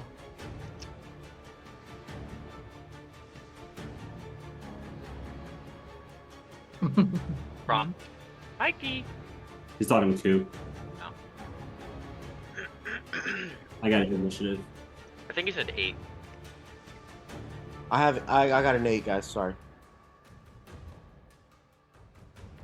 Okay. So, with all that, let me add my take away my damage here. All right, 30 points of damage from the fireball. You guys, as you are walking down the hill, getting into position, some of you would see a ball of fire just over top your heads into the camp below. Fireball goes off. Just a cloud of smoke and hot red fire. And as it goes off and clears, the giants are standing there now, singed, pissed off, and their clubs that they're now picking up off the ground are on fire. Fuck you. So, That's metal as fuck. with a roar, the first giant looks up the hill and sees, well, I guess they'd see Henry, Brom, and Casimir. So the hill giant runs, goes going to start running up the hill. Not very, well, they're pretty fast. So the first hill giant is going to get is going to take running up off the hill straight towards the 3 people it sees standing 60 feet up. It's going to make it 40 feet up the hill. So it's within 20 feet of you guys. Let's see. At that point, it reaches down with its empty hand, its left hand. It's going to grab a rock. And it's going to throw a fucking rock at Henry. Damn. I need... No, I don't. I need to roll. 23 to hit Henry. Oh, fuck. Silvery barbs. Okay. Silvery barbs, I'll re-roll. And I'll give Kit advantage. No, I can't see 25. Kit. 25 to hit Henry. Alright, Yeah. Henry's gonna take that damage. I can't see Kit, so Kaz, you're gonna get the advantage from Silvery Barbs. 19 points of damage from the rock. Fuck. This fucking like grapefruit-sized rock just comes fucking hurling at you at 100 miles a fucking hour and just fucking clobbers you. Yeah, not great.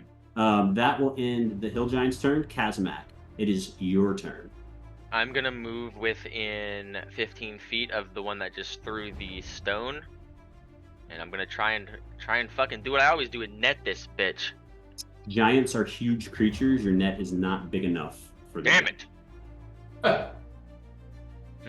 My whole plan thrown away. Pocket sand. No, I'm going to.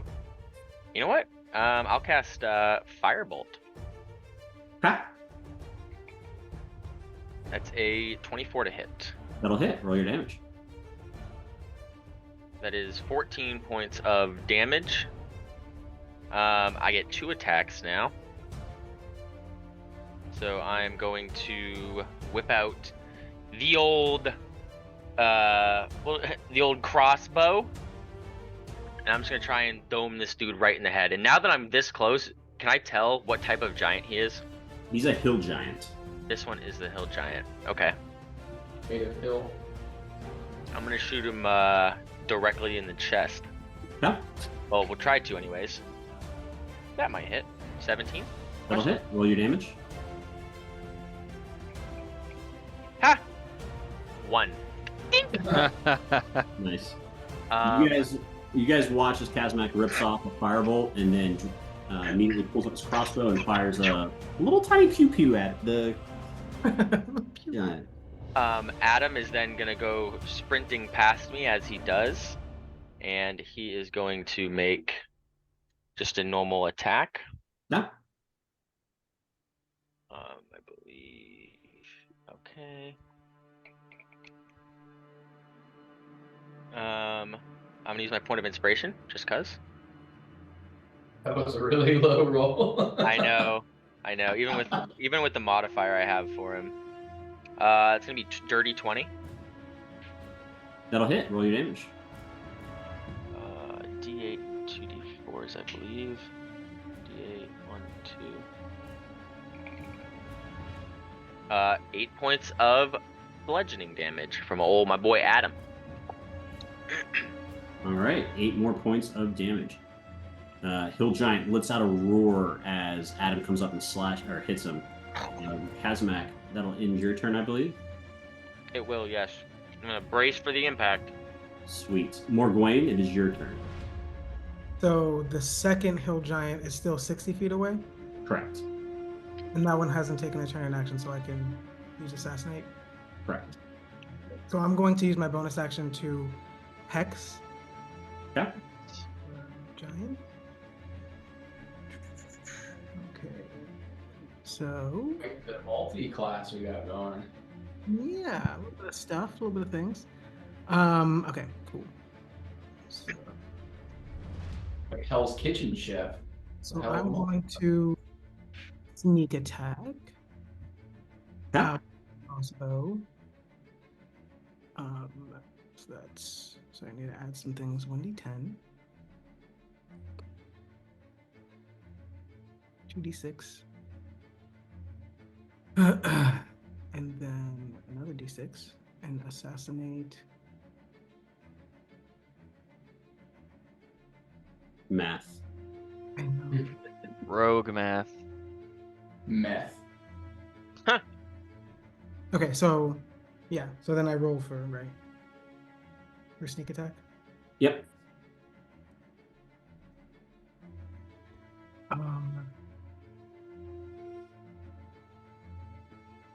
That is a 12. But let me see.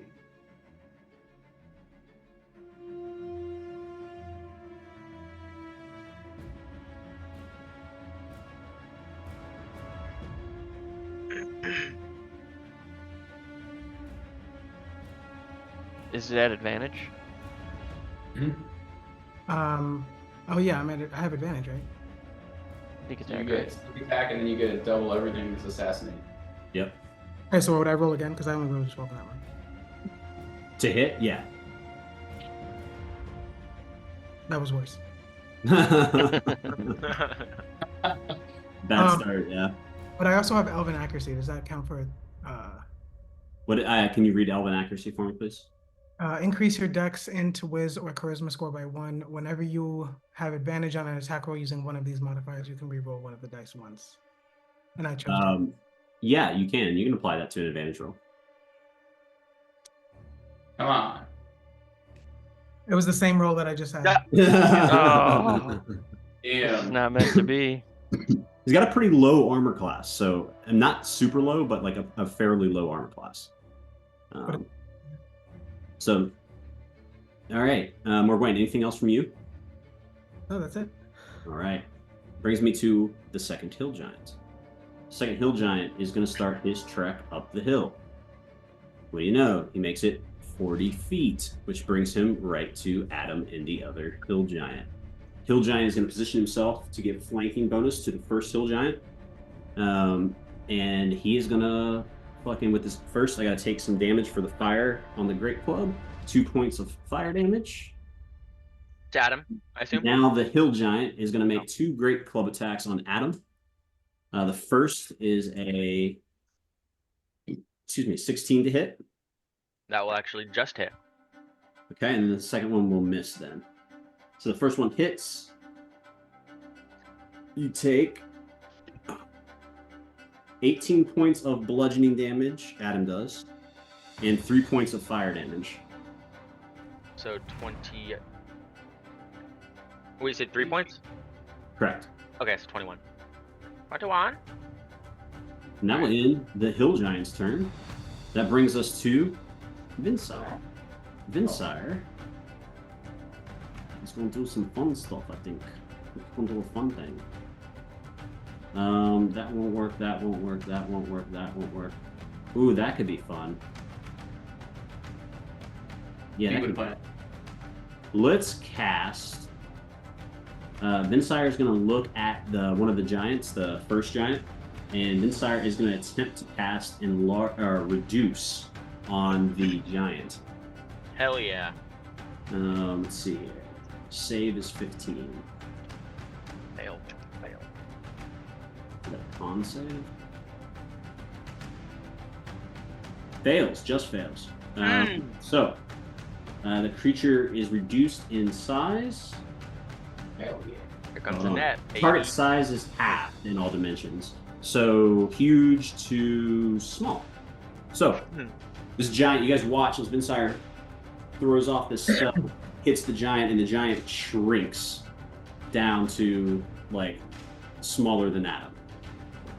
And it's really comical because the club shrinks down with him, and he's just this tiny little giant, about 4.5 feet tall, holding a flaming club. Arr!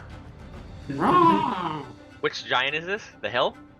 They're both hill giants. Oh, they both are. Okay. One that hit Adam. Okay. So that will end. Actually, that will not end Vinsire's turn. Vinsire's gonna move down the hill 30 feet or 20 feet to put himself right behind the now small giant. So now Vinsire and Adam are flanking one of the giants, and then the giants are flanking Adam.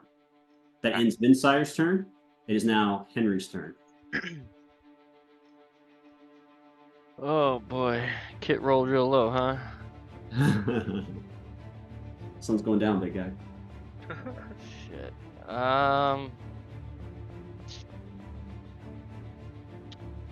I would like to.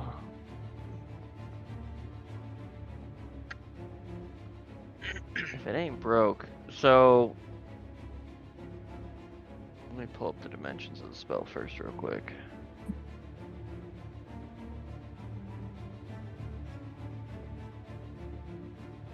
Ain't broke, don't fix it. So 20-foot cube. 20-foot cube. Is there any way I can get a situation where I get to hill giants but not Adam or Kazmak? I'm about 10 feet away. You could position the cube in such a way because that remaining giant that's still a giant is so tall. It's like 25 feet tall. You could position the cube in such a way that you only get one of the giants and none of your friends. Huh, nice. Oh, never mind. I don't think I want to do that. On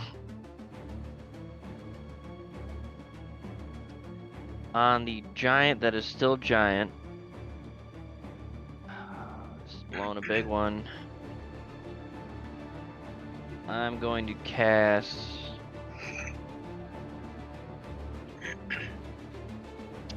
You know what? Actually, I'm going to hold my action to cast a spell once Kit is visible.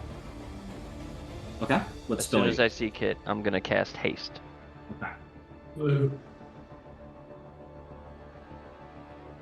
All right, Henry, is that all for you? Yeah. Yep. Brahm, it is your turn with Kit on deck. Alright. Kit, how do you look? I have. Well, you can't see me. Deal with it. He's invisible. She's invisible. Everyone looks fine. No one took massive damage that last round, did they? I didn't notice anybody. I got pretty fucked up. Henry got hit. I think Henry's the only person that got hit, really. Took Besides, a fucking pitch from Randy Johnson in the But where's face. I know the hill giants are. They got the 40 feet, so they're 20 feet down the hill from me. Next to me is Orgwan, and then Aznath ran down the hill, so he's with the giants. So is Adam. Everybody else is spread out. I'm just trying to gauge on how far you are, if I have to get closer to you or not. no, you're within distance of Henry. I'm within distance of Henry.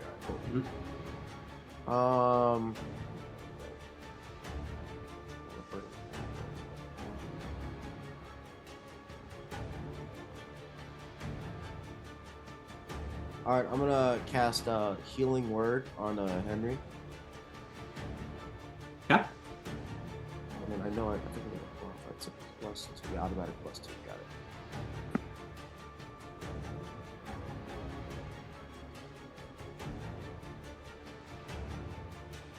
Wow, that's a shit. 12 points of healing to you. I'll take it. And then I'm going to. I'm gonna run. So, Andrew, so like the giants are coming up the hill. I'm gonna run like parallel to where it is, try to judge, or just try to like button hook it like diagonally, so I can just get afar. So they have to run at me if they need to get to me. Okay. Out of harm's way. Got it. All right. You are within range of the giants now. Kit, it is your turn. I am going to. I don't think I'm very far from them based off of everything. You're not. You're about 10 feet away. Yeah. I'm going to the one that's. I would imagine I'm now behind them, in between, like they're like monkey in the middle between me and the rest of the party. So I would like to hit the one that's closest to me and farthest away from the group. Just like run up and try and just clock him in the back of the noggin. Okay. It'll be at advantage. Any sort of advantage for being invisible. It's at advantage because they're flanked, so you can make it. Okay, I'll take it. And then also too, to second to that, does Henry's haste go off the second I become visible? So that's my first attack. Correct. Not great though. What's that? The first one will miss with an 11. Yeah, that'll miss. So do I now get hasted if Henry's You are. casting haste? Henry, you Nice. see Kit become visible, and you release your held spell. Eyes glow gold, and I'm just like, let the power of time flow slowly for this one. Okay, so that was my first attack. I get to attack again as a part. This is gonna get really weird. Still at advantage because of flanking. Jesus, dude, can I hit a little bit harder, please? That's a 12 to hit. Does that miss? That'll miss. Bonus action Fury of Blows. Okay. Much better. 18 plus 6 to hit for the That'll first one. God damn, dude. Second one misses. This is, let's do it right here. That'll be 10 points of damage on the first one. Okay. For the first action, bonus action. Now for my second action, hit again. Okay. Actually, first, I would like to spend another key point to try and do stunning strike from that hit that I landed. Okay. So I need a con save, which it probably won't go, but I want to try. What's the DC? 14. Fail. Oh, so that dude's down. So that being said, with me like on his shoulders, and then I'm just like, go to sleep, and I'm gonna like punch him in the back of the head, just sort of like right at the brain stem. When he goes down, I'm gonna take my now hasted action to like frog leap over to the second dude. So stun. So just so you know, stunned creatures do not fall prone. Okay. Yep. Flare. He's stunned. I'm gonna hop over to the next statue and try to do the exact same thing. So first, is this dude got flanking or is this regular? I'm sorry? Is this dude flanking or is this one regular, the other guy? This guy would be flanked as well if you move over.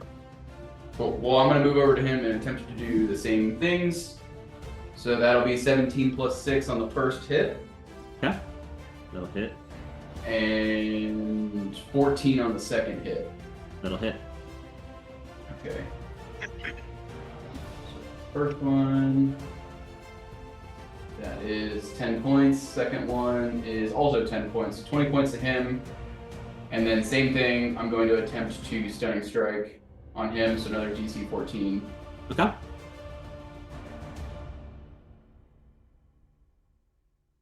Pass. Okay. Bonus action, Fury of Blows on him. That'll be 12 plus 6 for 18 on the first. That'll hit. and 19 plus 6 with second. I don't believe you get a second bonus action with haste. It's Fury Blows, I get 2 hits. You already used your Fury Blows. Oh, you're saying with the haste. That's a question for Christian. Yeah, I don't think you get a second bonus action. Additional action. Yeah. Okay. Then never mind. Then it's all of that, so not the last 2 hits. Got it. Cool. I'm just like in between them now. And then the one dude is stunned. The dude furthest from the rest of the group is stunned next to me. I would imagine I'm just in between the 2 of them, I guess. As that unfortunately unfolded. You have +2 to your AC as well. Okay. All right. It is now at the top of the order, the first Hill Giant's turn. This one is not stunned. This one is going to attack Kit. So it's going to make 2 Great Club attacks on Kit. Is this the tiny one? This would be the tiny one, yeah. Same size. Natural 20 to hit. Oh, fuck. So, question. Chronal shift. Okay. Ooh, him being smaller didn't change his con, did it? No. I'd ask. 26 to hit. That will hit. What do you think, Andrew? 15 plus. 15 points of bludgeoning, 2 points of fire on the first. And on the second, almost a natural 20. That'll be a 16 to hit. I am down. That was not fun. Let me roll some damage here. 14 points of bludgeoning damage. I am still down. If you're not, I'm not. What's your Oh, you're AC saying- right now, kid? What do you want, babe? McDonald's, Taco Bell? Golden Arches, baby. Yeah. The classics. Actually, a food singing like portrait. Ribbit.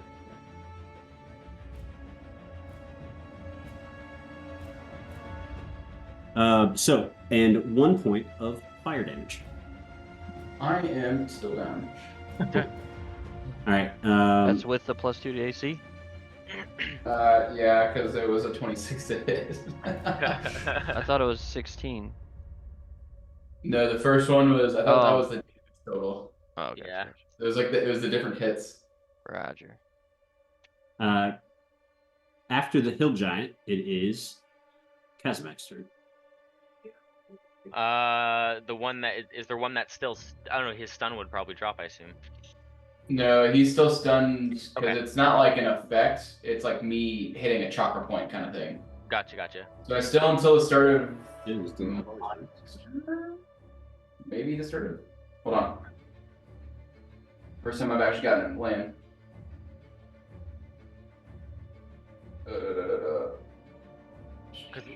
Does it Until the end of your next turn. So disadvantage on until the end save- of my next turn, he's still stunned. disadvantage on saves, right? For stun, whatever the stun condition. Oh, all right, that's fine. I'm going to just close the gap between the big one and myself. I'm just gonna like basically try to punch him, and I'm gonna cast Burning Hands. Okay. It'll be a DC 17 for dex save. It'll be at advantage because you are. Or is it? Is It's a burning touch. hands? It's a touch spell. Is it? Okay. Wouldn't a stunned creature automatically fail dexterity checks? I think. I think they do. I just gotta. I'm looking through it right now. There it is. Yep, they do. So yeah, automatically fails. So roll your damage. 12 points of fire damage. Okay. And then I am going to whip out the old hammer and try and take a fucking swipe at this dude's jaw. Okay. This will be a damn, almost nat 20. 25 to hit. That'll hit. 21, sorry. That'll hit. It's not going to be that much damage, but it will be not bad actually. 6 points of bludgeoning damage. And then Adam is going to take his attack as well. Okay. It's going to be a not as good. Probably won't hit. Yeah, 8. Yeah, that will not hit. That is my turn. Okay. Morgwain, you are up. Mark 20. Okay, doke. So the stunned giant,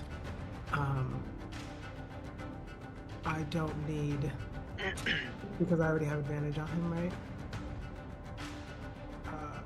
So I will see 1 second.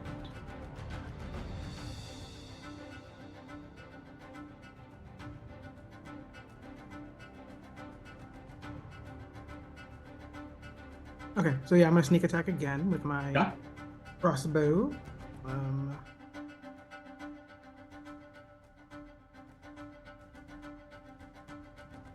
That's a 13. 13 will just hit. Okay, and then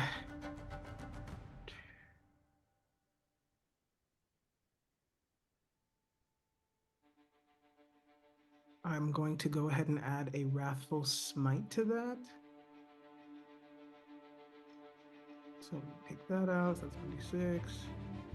Murder the giant.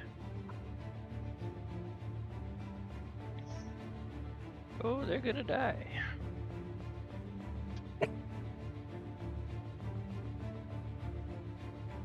$22. Damage. Okay. Giant is looking with that last blow. The giant is looking pretty messed up. Completely stunned, kind of drooling out of its mouth, club slapped to its side. Clap stuck to its side, and does not look good. Bleeding profusely from a couple of wounds, and just really, really having a bad day. Morgwain, is that the end of your turn? Okay. It is the Hill Giant's turn. He is stunned. Vinsire's turn. Vinsire. Vinsire's probably doing the same thing, kind of. Vinsire is going to.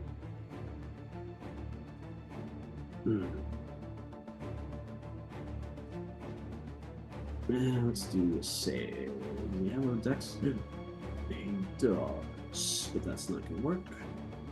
All right. He's going to just do a cantrip. He's going to walk up and do. Actually, he's not going to walk up. He's just going to do Frostbite. So it's a save of 15. And they save. They take half damage. So they take. Oh, God. What a bad roll. 4 points of damage from Frostbite. And then as a bonus action, Vinsire is going to oh no, it's his action. Sorry, he's not a moon druid. Portros. Okay, that's going to be Vinsire's turn. Called out. So Vinsire is followed by Henry, who is followed by Brahm. Right. I am going to cast the one that's looking rough. Might be wasted on. Can I get, if I center somewhere like on the head of one of the giants, of the less fucked up looking giant, can I get a 10-foot sphere off and only hit him, or am I gonna hit someone else? No, the one that's like more healthy is the short one. So no, if he was one of the tall ones, you could get the tall one with that. But to get the short one, you have Vinsire on one side and then Adam on the other side, and then like Kazamak and Kit are like with the other giant. Gotcha. They're all within like essentially like 15 feet. It's like a stack. It's like, Kit on the ground, giant, Kazamak, Vinsire, giant. That's gonna happen. All right. Well, in that case, I'm going to pull out my wand of magic missiles. Hell yeah. I'm going to cast. I'll do it. I'll expend 4 charges of it to cast at the 4th level. For 6 bolts of D4 damage. Okay. 2, 3. I'll just roll 3 twice.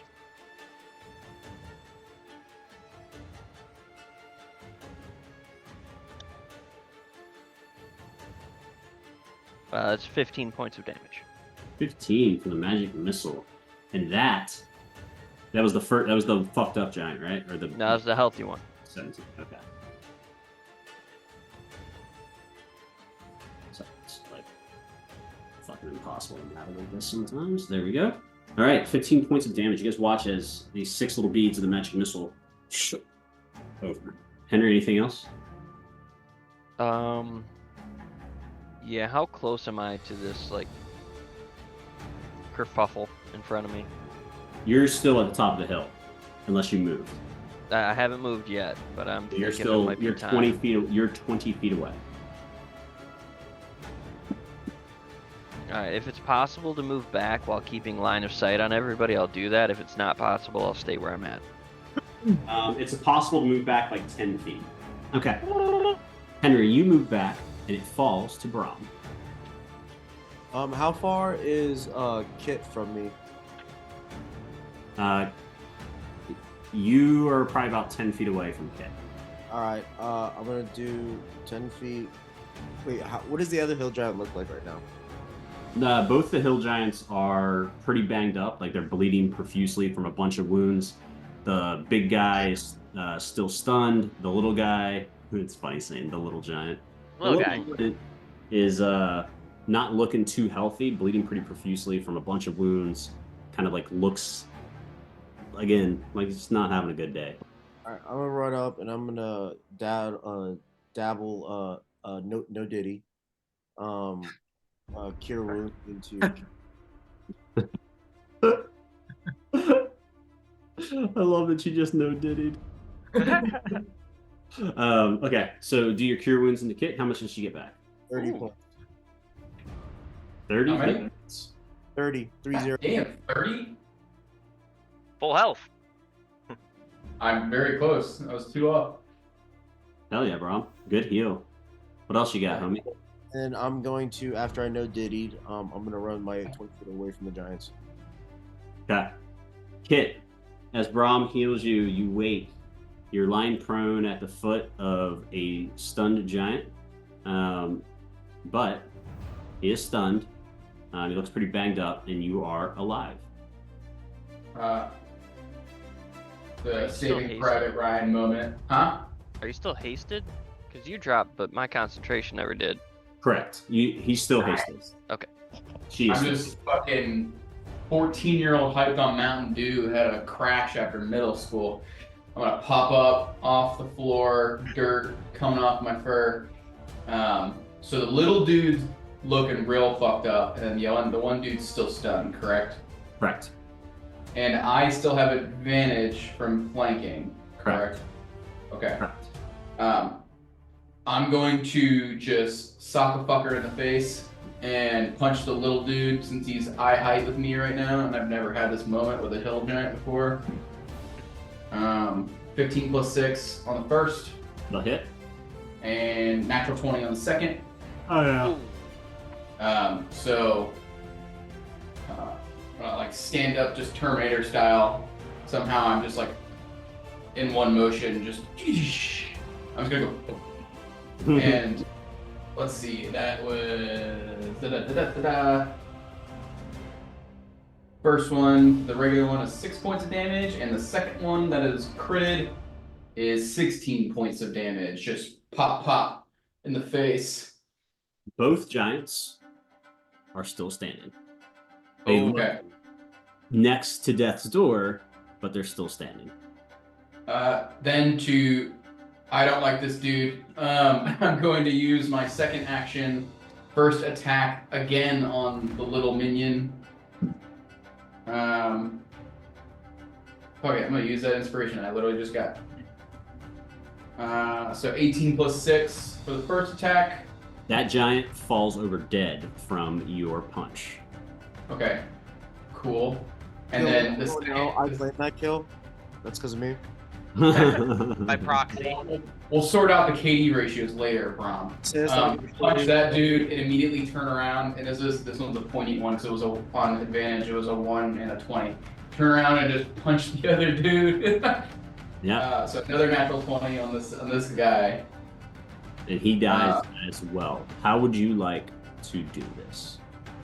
Exactly that. After this weird scene of Brom coming over and being like, tapping me in the head, being like, "Yo, fight's not over," and then Terminator standing up, and then just just smashing beads, bam, kicking and punching everybody, and just like rotating, and then finally I just like take the dude's windpipe out, and he's done.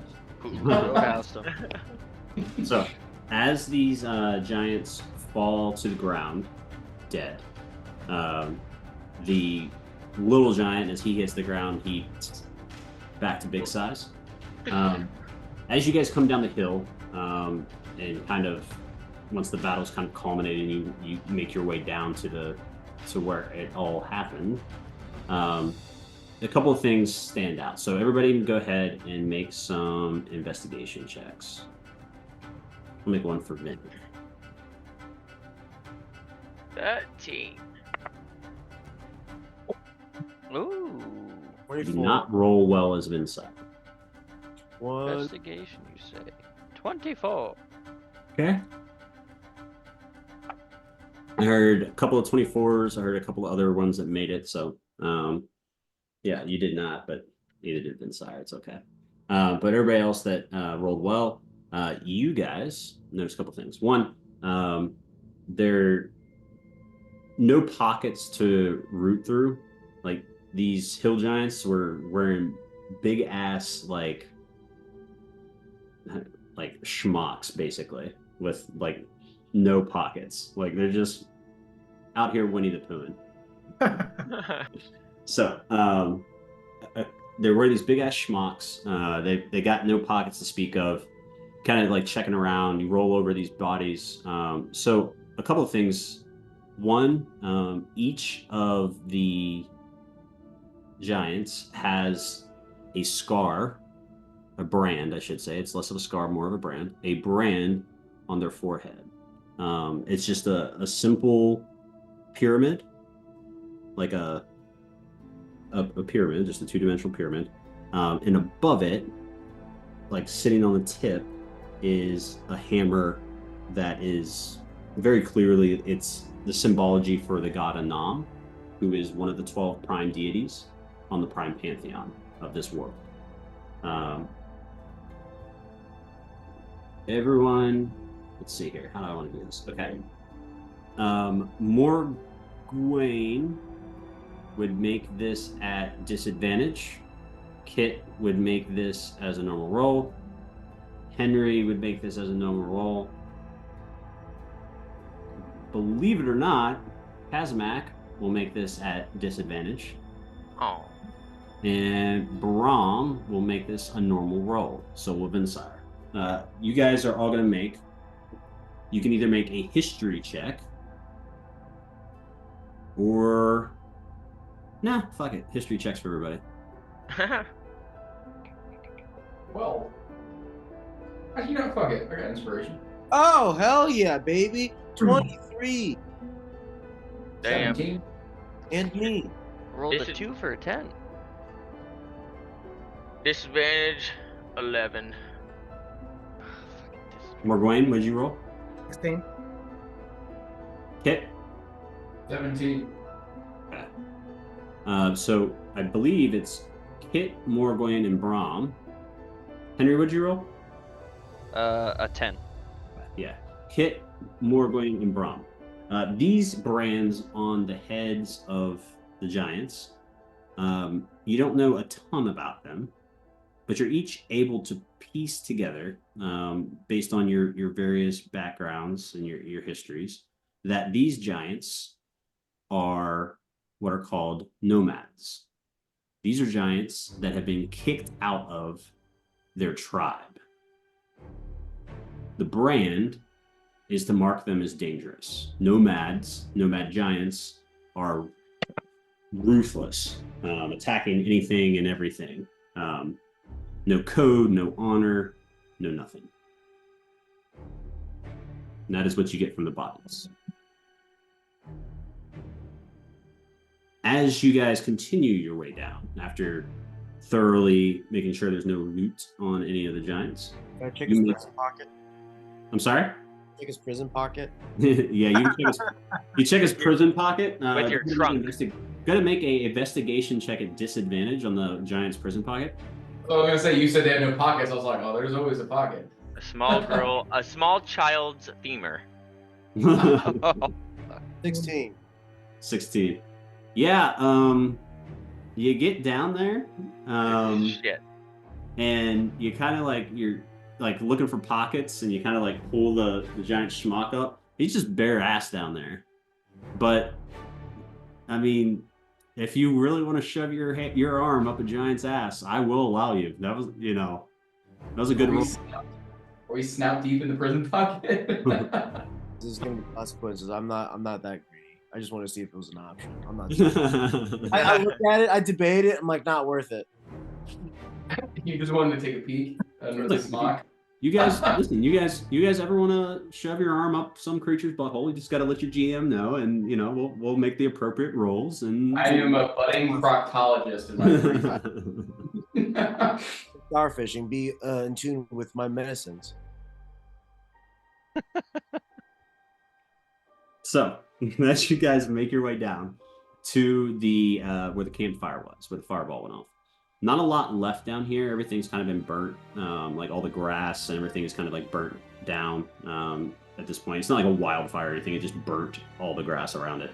The explosion kind of pushed the remnants of what was going on down here kind of everywhere. But as you guys get down there, I'll keep your same investigation checks. Not hard to spot bones, white bones littering a charred floor. There are, as Philip said, and you do see Philip kind of scurrying out of like an actual like rat hole. Oh, shit, there was people down there. They did not like me in their home, let me tell you, Henry. Oh, fuck, that's right, there's a dead kid, okay. As you guys kind of like look around, there are a number of small child bones here. It does indeed look like the giants attacked a caravan.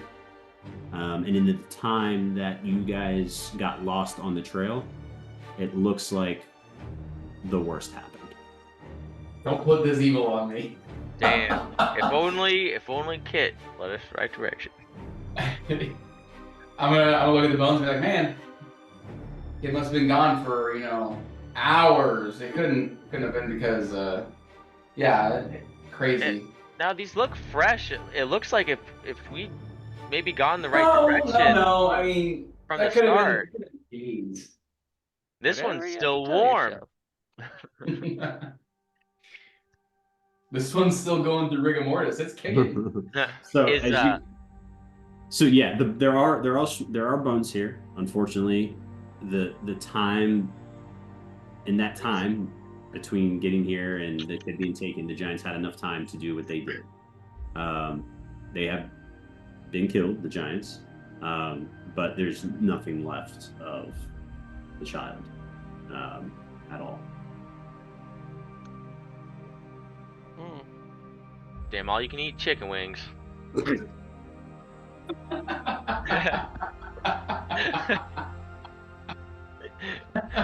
Cut it.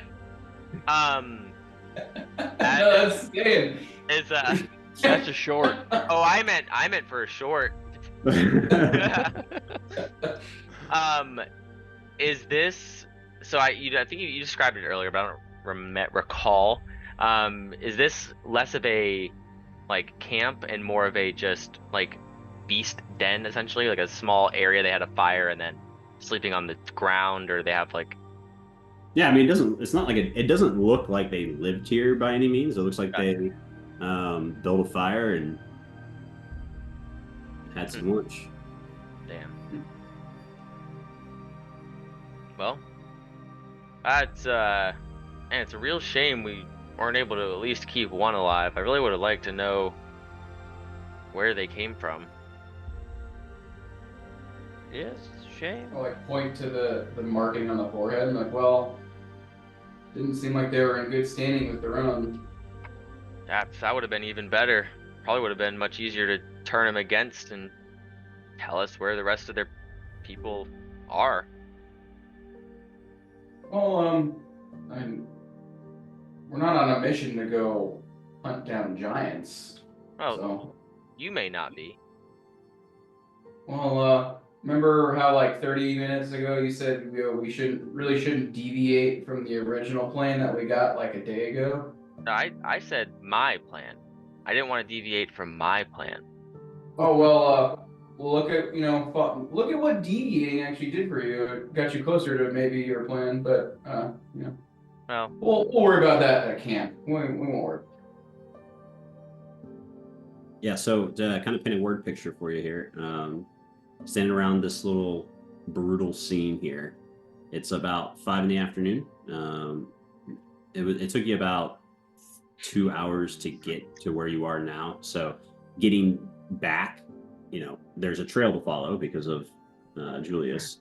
So you guys can easily follow the trail the elephant cut through the wood, the weeds, the tall grass, and make your way pretty easily. You won't have to make any checks to get back. Yes. before we do leave though, when we go past the bodies, I just want to leave a note on one of the bodies for anyone that like comes wandering past. Okay.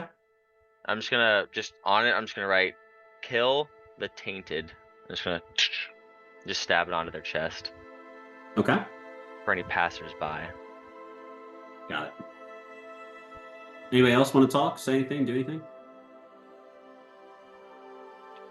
I'll before we leave the camp, I'm gonna grab the teddy bear that I've been hanging on to, or stuffed animal, whatever it is. Be like,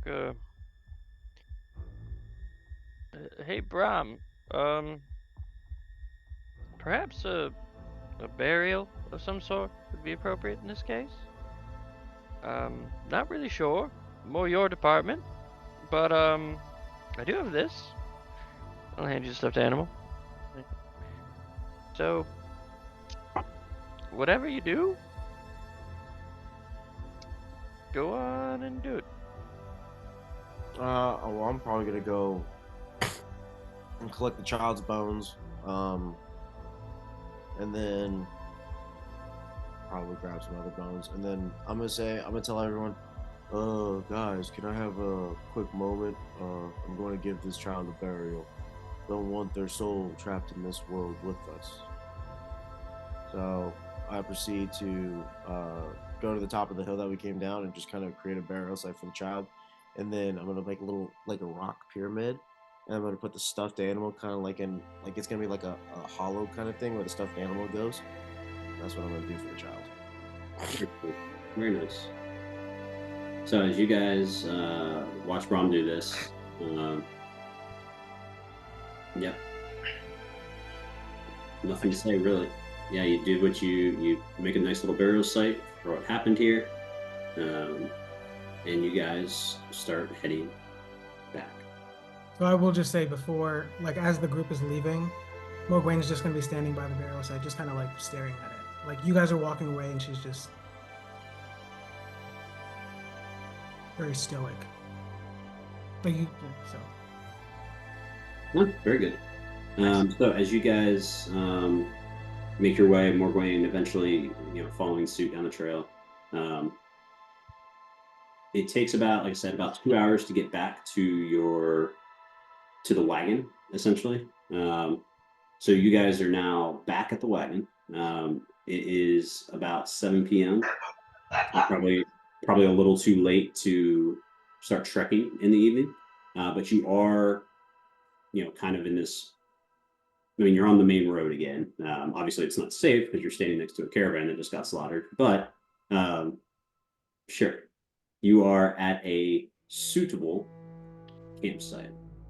But before we do all that, we're actually going to end the session because I want you guys to stew on this for a week and then have to come back and role play. So I will cut it right there with you guys getting ready to prepare for a long rest. And that will end our session. Oh. Ramifications to bad rolls. Hey, what do you mean bad rolls? We just took a detour and then the kid happened to die like 4 hours before that even happened. The plan was to have you guys rescue a kid. Did not expect that to go. Hey, I rolled a natural 1 on medicine check. They could have been dead for weeks. Yeah. We rolled up on them actively consuming one though. Yeah, they saved it and they took a nice little hiatus and woke up and then. Yeah, we'll unpack that tragedy on the next session, I'm sure. So we'll deal with some ramifications. I can't wait for Kyle to come back and find out what just happened. Like, what? Yeah. So thank you. Sorry, this one was a little rough at the end, but ramifications for bad rolls. I got my kills. I hope you guys had a good session. I know I did. And I cannot wait to see you next week. So say goodnight, everybody. Goodbye. Good night, everybody. Yeah, thank you. Someone listened to me.